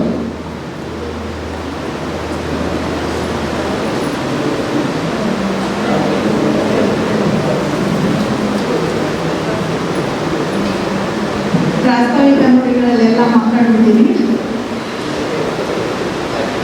ಅಧ್ಯಕ್ಷೀಯ ಭಾಷಣ ಕೊಟ್ಟಾಗ ನನಗೆ ಭಾಷಣ ಕಡಿಮೆ, ಯಾರಿಗಾರು ಜೈ ಜೈ ಅಂತ ಅಂತೀನಿ, ಯಾರಿಗಾರ ಅಧಿಕಾರಿಗಳಿಗೆ ಕೆಲಸ ಮಾಡಿಸಂದ್ರೆ ಮಾಡ್ತಾ ಹವ್ಯಾಸ ಐತಿ. ಇವೆಲ್ಲ ಯಾವ್ಯಾವ ರೀತಿ ಹೆಂಗೆ ಮಾತಾಡೋಕ್ಕಲ್ಲ ಸ್ವಲ್ಪ ಜ್ಞಾನ ಕಮ್ಮಿ. ಆದರೆ ABS ಎಲ್ಲ ಕಲಿಸಕತ್ತ ದಿನ ಕಳೆದಂತೆ ನಿಮ್ಮೆಲ್ಲರ ಸಹಕಾರ. ಇವತ್ತಿನ ದಿನ ನನ್ನ ಒಂದು ಫೋನ್ ಕರೆಗೆ ಸಹಕಾರ ಕೊಟ್ಟು ಮೇಡಮ್ ಅವರು, ನನ್ನ ಇವರಿಗೆ ಸೌಭಾಗ್ಯ ಮೇಡಮ್ ಅವರು ನಮಗೆ ಭಾಳ ಹಳಬ್ರು. ನಾವು ಅವರು ಒಟ್ಟಿಗೆ ಮಹಿಳಾ ಒಕ್ಕೂಟದಲ್ಲಿ ಕೆಲಸ ಮಾಡ್ತೀವಿ. ಆದರೆ ಅವರಿಗೆ ಆ ವಯಸ್ಸಲ್ಲಿ ಇರ್ತಕ್ಕಂಥ ಇದು ಹುಮ್ಮಸ್ಸು ನಮಗೆ ಯಾರಿಗೂ ಬರಲ್ಲ. ನಿಜಕ್ಕೂ ನಾನು ಕಣ್ಣಾರೆ ಕಂಡಿದ್ದು. ಎಷ್ಟು ಹೋದ ವರ್ಷ ಈಗ ಒಂದೂವರೆ 2 ವರ್ಷದ ಹಿಂದೆ ಎಷ್ಟು ಕೆಟ್ಟ ಬಿಸಿಲಿತ್ತು. ಆ ಬಿಸಿಲಿನ ಸಂದರ್ಭದಲ್ಲಿ ಮೇಡಮ್ ಅವರು ವರ್ಕ್ ಮಾಡಿದ್ರು. ಯಾವಾಗ ಫೋನ್ ಮಾಡ್ತೀವಿ, ಫೋನ್ ಮಾಡಿ 10 ನಿಮಿಷದಾಗ ಬರ್ತಿದ್ರು ಪ್ಲೇಸಿಗೆ. ಫೋನ್ ಮಾಡಿ ಇಂದ ಹತ್ರ ಹೋಗ್ಬೇಕು ಮೇಡಮ್ ಹತ್ರ. ಹೊಸಪೇಟೆಯಲ್ಲಿ ಸಾಕಷ್ಟು ಕೆಲಸ ಇವತ್ತಿನ ದಿನ ಸಮಾಜಮುಖಿ ಕೆಲಸ ಮಾಡ್ತಾರಂದ್ರೆ ವಿಚಿತ್ರ ಹೇಳ್ಬಾರ್ದು. ಅಷ್ಟೊಂದು ಒಂದು ಸಣ್ಣ ಮಗ ಹೇಳಿದ್ರು ಇಂಥ ಕೆಲಸ ಇದೆ ಮೇಡಮ್ ಹಿಂಗೆ ಮಾಡಕ್ಕಂದ್ರೆ ಅಂತೇಳಿ ಆ ಕಷ್ಟಗಳಿಗೆ ಕೆಲಸಗಳಿಗೆ ಆಲಿಸಿ ಅವರೇ ಸ್ವತಃ ಕರ್ಕೊಂಡೋಗಿ ಅವ್ರ ಕೆಲಸಗಳು ಮಾಡಿ ಕೊಡ್ತಾರೆ. ಆಮೇಲೆ ಅವರು ಉಪನ್ಯಾಸಕರಾಗಿದ್ರು. ಮೊದಲು ರಿಟೈರ್ಡ್ ಆದಮೇಲೆ ಈ ಸಮಾಜ ಸೇವೆಯಲ್ಲಿ ತೊಡಗಿಕೊಂಡಿದ್ದಾರೆ. ಮಹಿಳೆಯರ ಬಗ್ಗೆ ಭಾಳ ಕಾಳಜಿ ಇಟ್ಟು ಮಹಿಳೆಯರ ಜೊತೆಗೂಡಿ ಕೆಲಸ ಮಾಡ್ತಾರೆ.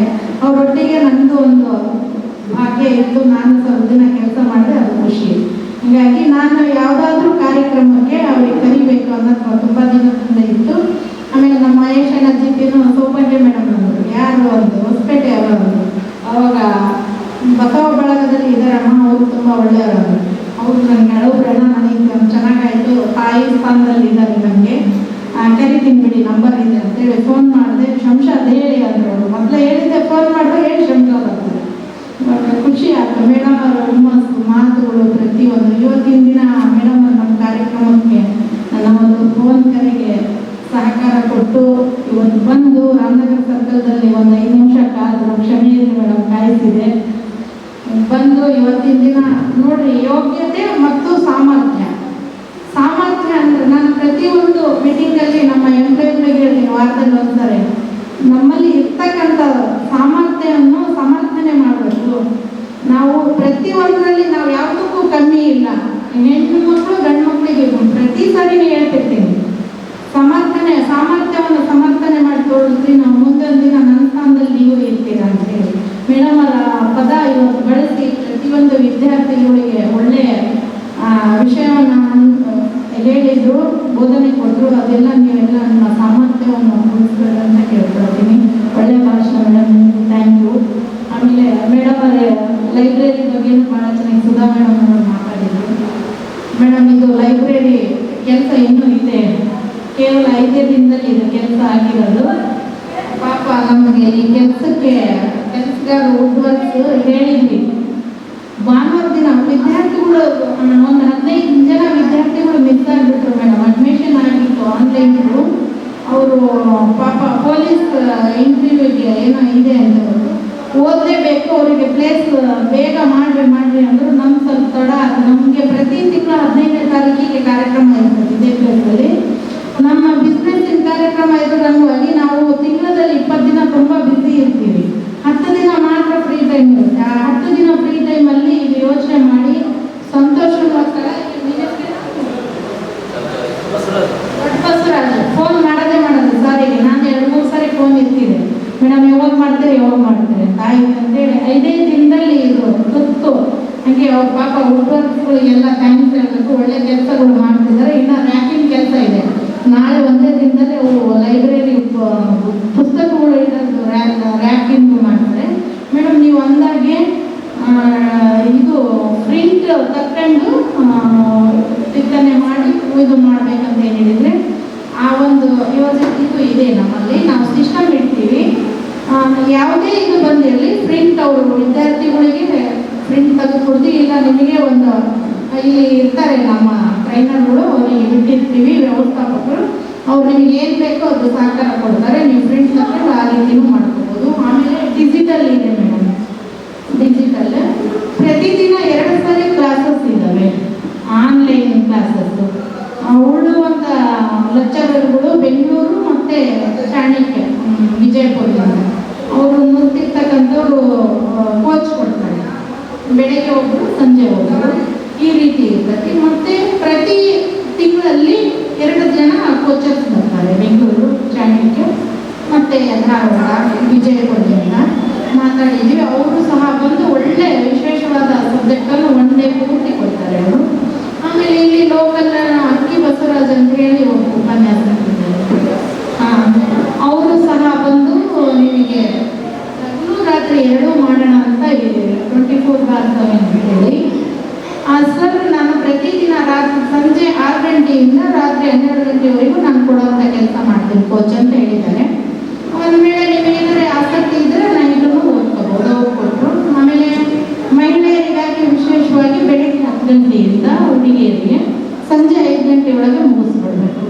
ನಿಮಗೆ ಇನ್ನೂ ಹೆಚ್ಚಿನ ಮಟ್ಟದಲ್ಲಿ ನಾವು ಇಲ್ಲೇ ಕೂತ್ಕೊಂಡು ಓದ್ತೀವಿ, ನಮಗೆ ರಾತ್ರಿನೂ ಇಲ್ಲೇ ಇರ್ತೀವಿ ಸರ್ ಅಂದರೆ ನಿಮಗೆಲ್ಲ ವ್ಯವಸ್ಥೆ ಇರ್ತದೆ. ಊಟದ ಮಾತ್ರ ಸದ್ಯ ಇಲ್ಲ. ರೆಸಿಡೆನ್ಸಿನೂ ಮಾತಾಡಿದ್ದೀವಿ, ಹೊರಗಿನ ವಿದ್ಯಾರ್ಥಿಗಳು ಬಂದರೆ ಅಲ್ಲಿ ನಾವು ಒಂದು ಹತ್ರ ವ್ಯವಸ್ಥೆ ಮಾಡಿವಿ. ಕನಿಷ್ಠ ಒಂದು 25-30 ಜನ ಸ್ಟೂಡೆಂಟ್ಸ್ ಇದ್ದರೆ ರೆಸಿಡೆನ್ಸಿಲ್ ಇದೆ ಅವಕಾಶ, ವ್ಯವಸ್ಥೆ, ಊಟದ ವ್ಯವಸ್ಥೆ, ವಾಸ್ತವದ ವ್ಯವಸ್ಥೆ ಅಲ್ಲಿ ನಮ್ಮ ಹಳೆ ಆಫೀಸ್ ಹತ್ರ. ಸದ್ಯ ಆ ಸ್ಟೂಡೆಂಟ್ ಬರೋವರೆಗೂ ಅದು ಇಲ್ಲ, ನೀವು ಉಪಯೋಗಿಸ್ತೀವಿ.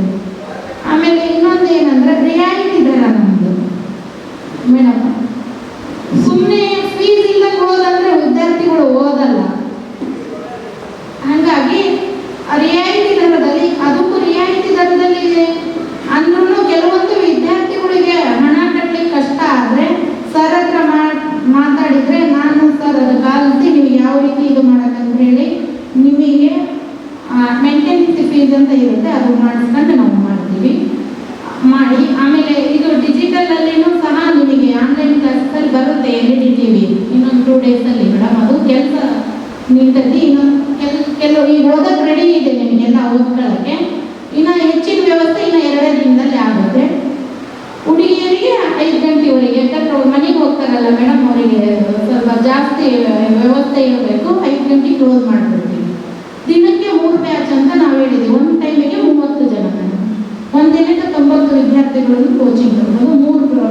3 ಬ್ಯಾಚ್ ಮಾಡ್ತೀವಿ. ಹೆಚ್ಚಿನ ಮಟ್ಟದಲ್ಲಿ ವಿದ್ಯಾರ್ಥಿಗಳು ಬಂದರೆ ಮತ್ತೆ ನೋಡೋಣ. ಇನ್ನೊಂದು ಅವಕಾಶ ಇಲ್ಲಿ 1ನೇ ಕ್ಲಾಸಿಂದ SSLC ವರೆಗೂ ಭಾಳ ಕೊರತೆ ಇದೆ, ಟ್ಯೂಷನ್ ಕೊರತೆ. ಆ ರೀತಿನೂ ಸಹ ಒಂದು ವ್ಯವಸ್ಥೆ ಮಾಡೋಕ್ಕಂತ ಹೇಳಿ ನಿಮ್ಮ ಪಟ್ಟಿಗೆ ನೀವು ಇರ್ತೀರಿ. ಒಂದು ಸೈಡ್ ಆ ಮಕ್ಕಳಿಗೆ ಬೇರೆ ಮಾಡೋಂಥ ವ್ಯವಸ್ಥೆ ಮಾಡ್ತೀವಿ. ನಿಮ್ಮ ಮನೆಯಲ್ಲಿ ಇರ್ತಕ್ಕಂಥ CBSE ವಿದ್ಯಾರ್ಥಿಗಳಿಗೆ ಕೋಚಿಂಗ್ ಇರುತ್ತೆ. ಹೆಚ್ಚಿನ ಇಲ್ಲಿ ಈಗ ಸಮಸ್ಯೆ ಏನಂದರೆ ನಾನು ಓದಿದ 5ನೇ ಕ್ಲಾಸ್ ಇಲ್ಲಿವರೆಗೆ ನನ್ನ ಯೋಚನೆ ಮೇಡಮ್ ಸಮರ್ಥನೆ ಒಂದು ಇದು ಮಾಡ್ಕೊಂಡ್ರೆ ನನ್ನ ಹತ್ರ ಸಾಮರ್ಥ್ಯ ಇದೆ, ನಾನು ಇಲ್ಲಿ ಇದ್ದೀನಿ, ಎಲ್ಲ ರೀತಿ ತಲೆ ಯೂಸ್ ಮಾಡಬೇಕಿದೆ. ಓದಲೇಬೇಕನ್ನೋದೇನಿಲ್ಲ. ಹಾಗಾಗಿ ನನ್ನ ಜ್ಞಾನದ ಮಟ್ಟಿಗೆ ಇರ್ತಕ್ಕಂಥ ಮಕ್ಕಳು ಅವ್ರ ಸಾಮರ್ಥ್ಯವನ್ನು ಇದು ಮಾಡ್ಕೊಂಡ್ರೆ ಬೇಕಾದಂಗೆ ಇದಾಗತ್ತೆ. ಇಲ್ಲಿ ಈಗಿನ ಮಟ್ಟದಲ್ಲಿ CBSE ಓದ್ತಕ್ಕಂಥ ಮಕ್ಕಳಿಗೆ ಇಂಗ್ಲೀಷಲ್ಲಿ ಸ್ವಲ್ಪ ಭಾಳ ಅನುಕೂಲಗಳು ಇಲ್ಲ ಇಲ್ಲಿ. ಹಾಗಾಗಿ ಕನ್ನಡನೂ ಇಲ್ಲ ಕೆಲವೊಬ್ಬರಿಗೆ.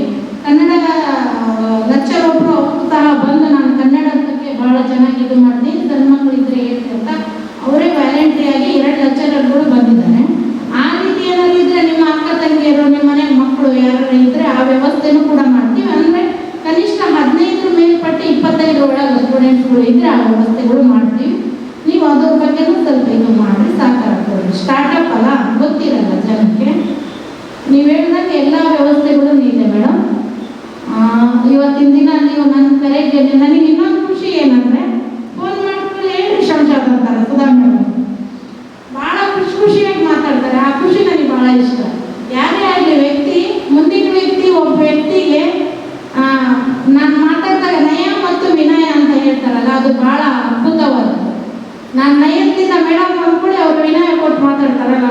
ಖುಷಿ. ಮೇಡಮ್ ಯಾವಾಗಲೂ ನನಗೆ ಸಹಕಾರ ಕೊಡ್ತಾರೆ. ಆಮೇಲೆ ಇನ್ನೊಂದು, ನನ್ನ ಕುಟುಂಬದಾಗ ಇಡೀ ನನ್ನ ಮಂತಂದು ನನ್ನ ಕುಟುಂಬದಾಗ ನಮ್ಮ ಅತ್ತಿಗೆಮ್ಮ ಸರೋಜ, ನಮ್ಮ ದೊಡ್ಡಣ್ಣನ ಹೆಂಡತಿ, ಸಂಘಟನೆಯಲ್ಲಿ ಅವರು ಒಂದು ಮುಖಂಡತ್ವದಲ್ಲಿ ಕೆಲಸ ಮಾಡ್ತಾರೆ. ಹೊರಗಡೆ ಫ್ರೆಂಡ್ಲಿ ಆಗಿರ್ತೀವಿ, ಮನೆಯಲ್ಲಿ ಅತ್ತಿಗೆಮ್ಮ. ನಮ್ಮ ಅಕ್ಕ, ನಾನು 2 ವೀಲರ್ ಓಡ್ಸಕ್ಕೆ ಬರ್ತಿದ್ದಿಲ್ಲ ಮೊದಲು. ಆಮೇಲೆ ಕಲ್ತ ಮೇಲೆ ನನ್ನ ಗಾಡಿಯಲ್ಲಿ ಹಿಂದೆ ಕುಂದಿರ್ಬೇಕಾದ್ರೆ ಸ್ಕೂಟಿಯಾಗ ಎಲ್ಲರೂ ಎದುರ್ತಿದ್ರು. ಒಂದಿನ ಧೈರ್ಯ ಕೊಟ್ಟರು, ನಾನು ಬಿಟ್ಟರೆ ಬಿಟ್ಟು ನನಗೆ ಪರವಾಗಿಲ್ಲ, ನಾನು ನಿಮ್ಮ ಹಿಂದೆ ಕುದುರ್ತೀನಿ, ಗಾಡಿ ಓಡಿಸು ಅಂತಂದು. ಅವ್ರ ಧೈರ್ಯಕ್ಕೆ ನಾನು ಮೆಚ್ಚಿ ಗಾಡಿ ಓಡಿಸಿದೆ. ಈಗ ಇಬ್ಬರಲ್ಲ 3-4 ಜನ ಕೂತ್ರು ಓಡಿಸ್ತೀನಿ ಗಾಡಿ. ಆ ಧೈರ್ಯ ಒಂದು. ಇನ್ನೊಂದು, ನನಗೆ ಏನಾರ ಜಾಸ್ತಿ ನೋವಾದ್ರೆ ನಮ್ಮ ಅಕ್ಕನ ಹತ್ರ ಹೇಳ್ತೀನಿ. ಪ್ರತಿಯೊಂದಕ್ಕೂ ಸಹಕಾರ ಪ್ರೋತ್ಸಾಹ ಕೊಡ್ತಾರೆ ನಮ್ಮ ಅಕ್ಕ. ಅವರಿಗೂ ಸಹ ನಾನು ಇವತ್ತು ನನ್ನ ಫೋನಿಗೆ ನಾನು ನಿನ್ನೆ ನಮ್ಮ ಅಣ್ಣಗೆ ಮಾಡಿದ್ದೆ ಮೊನ್ನೆ ಫೋನು, ಬರ್ರಿ ನೀವೆಲ್ಲ ಅಂತೇಳಿ.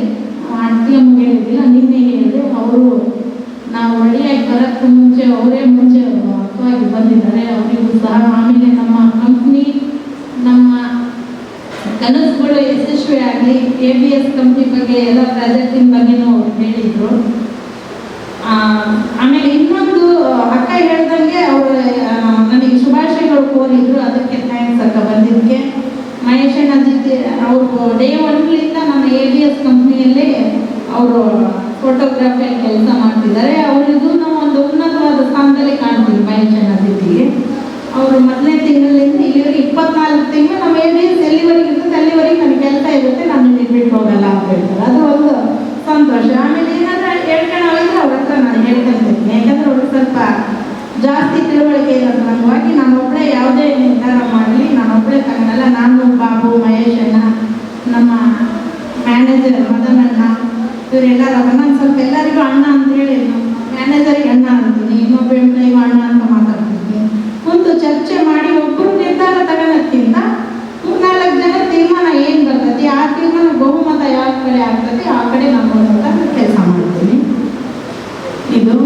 ಆಮೇಲೆ ABS ಕಂಪ್ನಿಗೆ ಕೆಲವು ದಿನದ ಹಿಂದೆ ನಾನು ಕಂಪ್ನಿ ಮಾಡಲಿಕ್ಕೆ ಮುಂಚೆ ನನಗೆ ಯಾರೂ ಇದು ಮಾಡ್ತಿದ್ದಿಲ್ಲ. ಒಂದು ಕಂಪ್ನಿ ಸಂಸ್ಥೆ ಕಟ್ಟಿದ ಮೇಲೆ ನಾನು ಒಂದು ಡೈರೆಕ್ಟರ್ ಆದಮೇಲೆ ಈಗ 6 ತಿಂಗಳವರೆಗೂ ಒಂದು ರೀತಿ ಇತ್ತು ವಾತಾವರಣ. 6 ತಿಂಗಳ ನಂತರ ಒಂದು ಹಂತಕ್ಕೆ ಬಂದಮೇಲೆ ಪ್ರತಿಯೊಬ್ಬರು ಗಣ್ಯಮಾನ್ಯರು ಇವ್ರು ಬರ್ತಿರ್ತಾರೆ ನಮ್ಮ ಹತ್ರ. ಕಂಪ್ನಿ ಅಂತ ಐತಿ ಸಂಸ್ಥೆ, ಇವ್ರಿಗೆ ಏನಾದರೂ ಆರ್ಥಿಕ ಏನಾದರೂ ಕೇಳಲಿಕ್ಕೆ ಬರ್ತಾರೆ. ಅವ್ರು ಏನಾದ್ರು ಯೋಜನೆಗಳು ರೂಪಿಸ್ಕೊಂಡ್ರೆ ಅವಾಗ ನಾವು ಮಹೇಶಣ್ಣ ಹೇಳಿದ್ರಲ್ಲ, ಅದೇ ರೀತಿ ನಾವು ಅತಿ ಹೆಚ್ಚು ಯಾರೇ ಬಂದಿರಲಿ ಸಾಮಾಜಿಕ ಚಟುವಟಿಕೆಗಳಿಗೆ ಏನಾದರೂ ಒಳ್ಳೆ ಕೆಲಸ ಸಮಾಜಕ್ಕೆ ನಾವು ಮಾಡೋ ಕೆಲಸದಿಂದ ಸಮಾಜಕ್ಕೆ ಒಳ್ಳೇದಾಗ್ತದಂದ್ರೆ ಅದಕ್ಕೆ ಮಾತ್ರ ಮೇಡಮ್ ನಾನು ಪ್ರೋತ್ಸಾಹ ಕೊಡ್ತೀನಿ. ಈಗ ನೀವು ಮಾಡೋ ಕೆಲಸ 4 ಜನಕ್ಕೆ ತಿಳ್ಕೊಂಡು ಒಳ್ಳೇದಾಗ್ತದಂದ್ರೆ ಅದಕ್ಕೆ ನಾವು ಪ್ರೋತ್ಸಾಹ ಕೊಡ್ತೀವಿ, ಅವರಿಗೆ ಸಹಕಾರ ಕೊಡ್ತೀವಿ. ಇದು 4 ಜನಕ್ಕೆ ಬಿತ್ತನೆ ಮಾಡಿದ್ರೆ ಒಳ್ಳೇದಾದರೆ ಸಾಕಂತ ಅದಕ್ಕೆ ನಾವು ಸಹಕಾರ ಕೊಡ್ತೀವಿ ಕಂಪ್ನಿಯಿಂದ. ಹೆಚ್ಚಿನದಾಗಿ ಹಳ್ಳಿ ಕಡೆ ಜನ ಇವ್ರು ಬಂದು ದೇವಸ್ಥಾನ ಅದು ಇದು ಅಂತ ಹೇಳ್ತಾರಲ್ಲ, ನಾನು ದೇವರು ಒಂದು ಕಡೆಗಿದ್ರೆ ನನ್ನ ಪುಸ್ತಕನೇ ದೇವರು. ಹಂಗಾಗಿ ನಾನು ನಿಮ್ಮ ಮನೆಯಲ್ಲಿ ವಿದ್ಯಾಭ್ಯಾಸಕ್ಕೆ ಏನಾದರೂ ಕೊರತೆ ಇದ್ರೆ ಹೇಳ್ರಿ, ನಾವು ಬೇಕಿದ್ರೆ ನಿಮ್ಗೆ ಸಹಕಾರ ಕೊಡ್ತೀವಿ ಅಂತ ಹೇಳ್ತೀವಿ.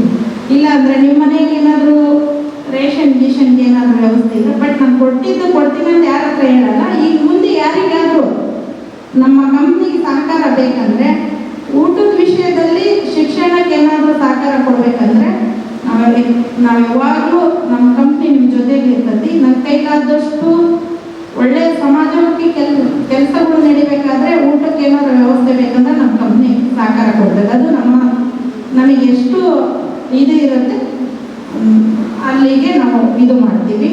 ಶಿಕ್ಷಣಕ್ಕೆ ಏನಾದರೂ ನಿಮ್ಮ ಅಕ್ಕ ತಂಗಿಯರು ಯಾರಿಗೆ ಇದು ಏನಾದರೂ ಸಹಕಾರ ಬೇಕಂದರೆ ನಮ್ಮ ಚಿಕ್ಕ ಆಡಳಿತ ಸೇವೆ ಮೊದಲು ಶಿಕ್ಷಣಕ್ಕೆ ನಾವು ನಮ್ಮ ಕೈಲಾದಷ್ಟು ಸಹಕಾರ ಕೊಡ್ತೀವಿ. ಇದು ಉಪಯೋಗಿಸ್ಕೊಂಡ್ರಿ. ಆಮೇಲೆ ನೀವೆಲ್ಲರೂ ಇವತ್ತಿನ ದಿನ ಬಂದು, ಜನಸಂಖ್ಯೆ ಕಮ್ಮಿ ಐತಿ, ನಾವು ಸಾಕಷ್ಟು ಜನರಿಗೆ ಹೇಳಿದ್ದೀವಿ. ಆದರೆ ಇವತ್ತು ಸಂಡೆ ಅಧಿಕಾರಿಗಳಿಗೆ ಲಚ್ಚರುಗಳಿಗೆ ಇವರಿಗೆ ಹೇಳಿದ್ವಿ. ಅವ್ರಿಗೆ ವಾರದಲ್ಲಿ 6 ದಿನ ಕೆಲಸ ಮಾಡಿ 7ನೇ ದಿನ ಅವ್ರಿಗೆ ಹಬ್ಬದ ದಿನ ಇದ್ದಂಗೆ ಅಧಿಕಾರಿಗಳಿಗೆಲ್ಲ. ಮಕ್ಕಳ ಜೊತೆಗೆ ಸಮಯ ಸ್ಪೆಂಡ್ ಮಾಡೋದು ಸ್ವಲ್ಪ ಜನ ಇರ್ತಾರೆ. ಕೆಲವೊಬ್ರಿಗೆ ಮಧ್ಯಾಹ್ನ ಮೇಲೆ ಬರ್ತೀವಿ ನಾವು, ನಮ್ಮ ಕೆಲಸ ಇದೆ, ನಾವು ಫ್ಯಾಮಿಲಿ ಟೈಮ್ ಸ್ಪೆಂಡ್ ಮಾಡೋಕ್ಕಂತ ಹೇಳಿದ್ರು ಪ್ರೋತ್ಸಾಹಗಳಲ್ಲಿ. ಇವತ್ತು ನಾವು ಆಯೋಜನೆ ಮಾಡ್ಕೊಂಡಿರೋ ಪ್ರಕಾರ ನೋಡಿದರೆ ಸಾಕಷ್ಟು ಜನ ಬರಬೇಕಿತ್ತು. ಸಾಕಷ್ಟು ಅಂದರೆ ಒಂದು 60 ರಿಂದ 70 ಜನ ಕೇಳಿದ್ದೀವಿ. ಬರಲಿಲ್ಲದ್ರೂ ಸಂತೋಷ, ಅವ್ರು ಬಂದು ಹೋಗ್ತಾರೆ. ಫೋನ್ ಕಾಲಲ್ಲಿ ನನಗೆ ಕಚೇರಿ ಬಂದಾರ ಅಂತಂದರೆ ನಾನು ತಿಳ್ಕೊಂಡು ಸಂತೋಷ ಪಡ್ತೀನಿ. ಇನ್ನೊಂದು ನನಗೆ ಒಂದು ಖುಷಿಯಾಗಿದ್ದು ನನ್ನ ಪರಶು ಮಾಧ್ಯಮದ ಮಿತ್ರ. ಮೊನ್ನೆ ನಾನು ಇವತ್ತಿನ ಕಾರ್ಯಕ್ರಮವನ್ನು ಮಾಡಬೇಕಾದ್ರೆ 3 ದಿನ ಹಿಂದೆ ಒಂದು ಪ್ರೆಸ್ ಮೀಟ್ ಮಾಡಿದೆ. ಆವಾಗ ನಮ್ಮ ವಿಚಾರಗಳು ತಗೊಳಕ್ಕೆ ಬಂದಿದ್ರು. ನಂತರ ಅವ್ರು ಸಹಕಾರ ಕೊಟ್ಟರು. ಕೊಟ್ಟಾದ್ಮೇಲೆ ನಾನೇನೋ ಫಸ್ಟ್ ಟೈಮ್ ಬಂದರೆ ಪ್ರೆಸ್ ಮೀಟ್ ಮಾಡಿದ್ದಾರೆ ಅಂತೇಳಿ ನಾನು ನೇರ ಹೇಳ್ತೀನಿ. ಅವ್ರಿಗೆ ಕರೆದೆ ಆಫೀಸಲ್ಲಿ, ಬರ್ರಿ ನೀವು 2 ದಿನ ಬಿಟ್ಟು ಅಂತ. ಬಂದಾದ್ಮೇಲೆ ಅವರು ನನಗೆ ಭಾಳ ವಿಚಾರ ಹೇಳಿದರು. ಯಾವುದೋ ಒಂದು ದುಡ್ಡಿನ ವಿಷಯ ಬಂದಾಗ ಅವ್ರು ಹೇಳಿದ್ರು, ಯಾವುದೇ ಆಗಲಿ ದುಡ್ಡು ಕೊಟ್ಟರೆ ಮಾಧ್ಯಮ ಮಿತ್ರ ಭಾಳ ಖುಷಿ ವಿಚಾರ ನನಗೆ ಅಂತ. ಅದು ನನ್ನ ಜೀವಮಾನ ಇರೋವರೆಗೂ ಮಾಧ್ಯಮ ಮಿತ್ರರಿಗೆ ನೆನೆಸ್ತೀನಿ. ಪರಶು, ನಾನು ದುಡ್ಡಿಗೆ ಏನಾದರೂ ಆಸೆ ಪಟ್ಟರೆ ಈ ದುಡ್ಡು ಎಷ್ಟೊತ್ತಿರುತ್ತೆ ನನ್ನ ಹತ್ರ.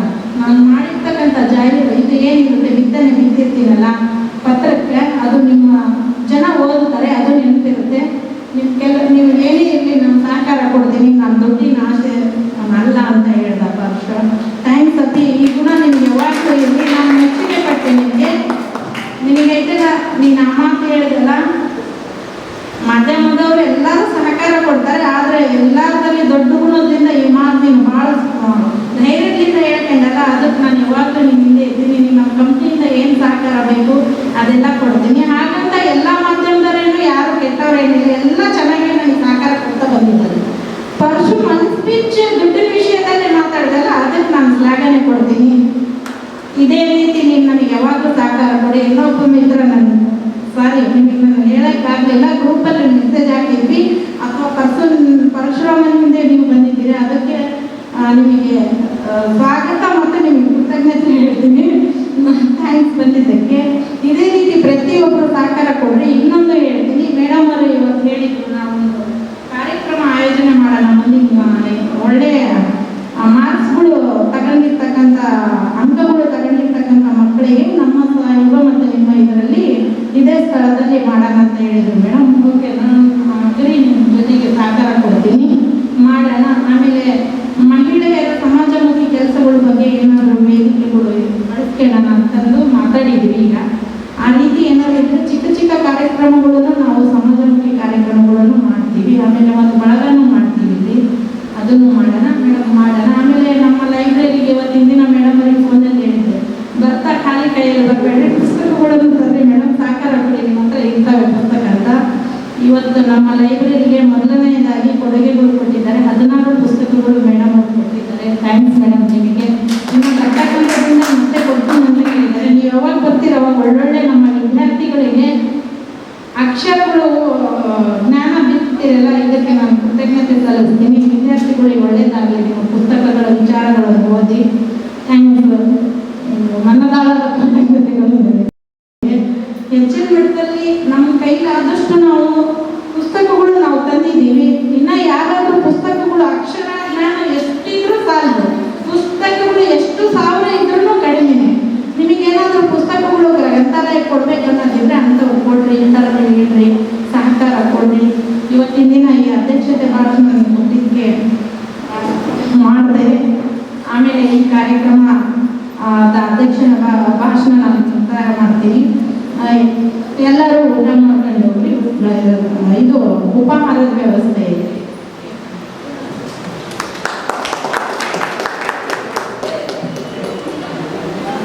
ಧನ್ಯವಾದಗಳು ಶಂಷದ್ ಬೇಗಂ ಮೇಡಮ್. ಅದೇ ರೀತಿಯಾಗಿ ABS ಡ್ರೀಮ್ ಇಂಡಿಯಾ ಗ್ರೂಪ್ ವತಿಯಿಂದ ಇಲ್ಲಿ ನಮ್ಮ ಕರೆಗೆ ಹೋಗ್ಬಿಟ್ಟು ಅವರ ಬಿಸಿ ಶೆಡ್ಯೂಲ್ನಲ್ಲಿ ನಮ್ಮ ಕರೆಗೆ ಹೋಗ್ಬಿಟ್ಟು ಇಲ್ಲಿ ನಮ್ಮ ಜೊತೆ ಸಮಯ ಹಂಚಿಕೊಂಡಿರ್ತಕ್ಕಂಥ ಎಲ್ಲ ಮುಖ್ಯ ಅತಿಥಿಗಳಿಗೆ ಧನ್ಯವಾದಗಳನ್ನು ತಿಳಿಸುತ್ತೇನೆ, ವಂದನೆಗಳನ್ನು ತಿಳಿಸುತ್ತೇನೆ. ಅದೇ ರೀತಿಯಾಗಿ ವಿದ್ಯಾರ್ಥಿ ಮಿತ್ರ ಬಳಗಕ್ಕೂ ಪತ್ರಿಕೋದ್ಯಮ ಬಳಗಕ್ಕೂ ಎಲ್ಲ ನನ್ನ ಎಂಪ್ಲಾಯೀಸ್ ಅವರಿಗೂ ಸಹ ಧನ್ಯವಾದಗಳನ್ನು, ವಂದನೆಗಳನ್ನು ತಿಳಿಸುತ್ತೇನೆ. ಊಟದ ವ್ಯವಸ್ಥೆ ಇರುತ್ತೆ, ಊಟ ಮಾಡಿಕೊಂಡು ಹೋಗಬೇಕಾಗಿ ಕೇಳಿಕೊಳ್ಳುತ್ತೇನೆ. ಧನ್ಯವಾದ.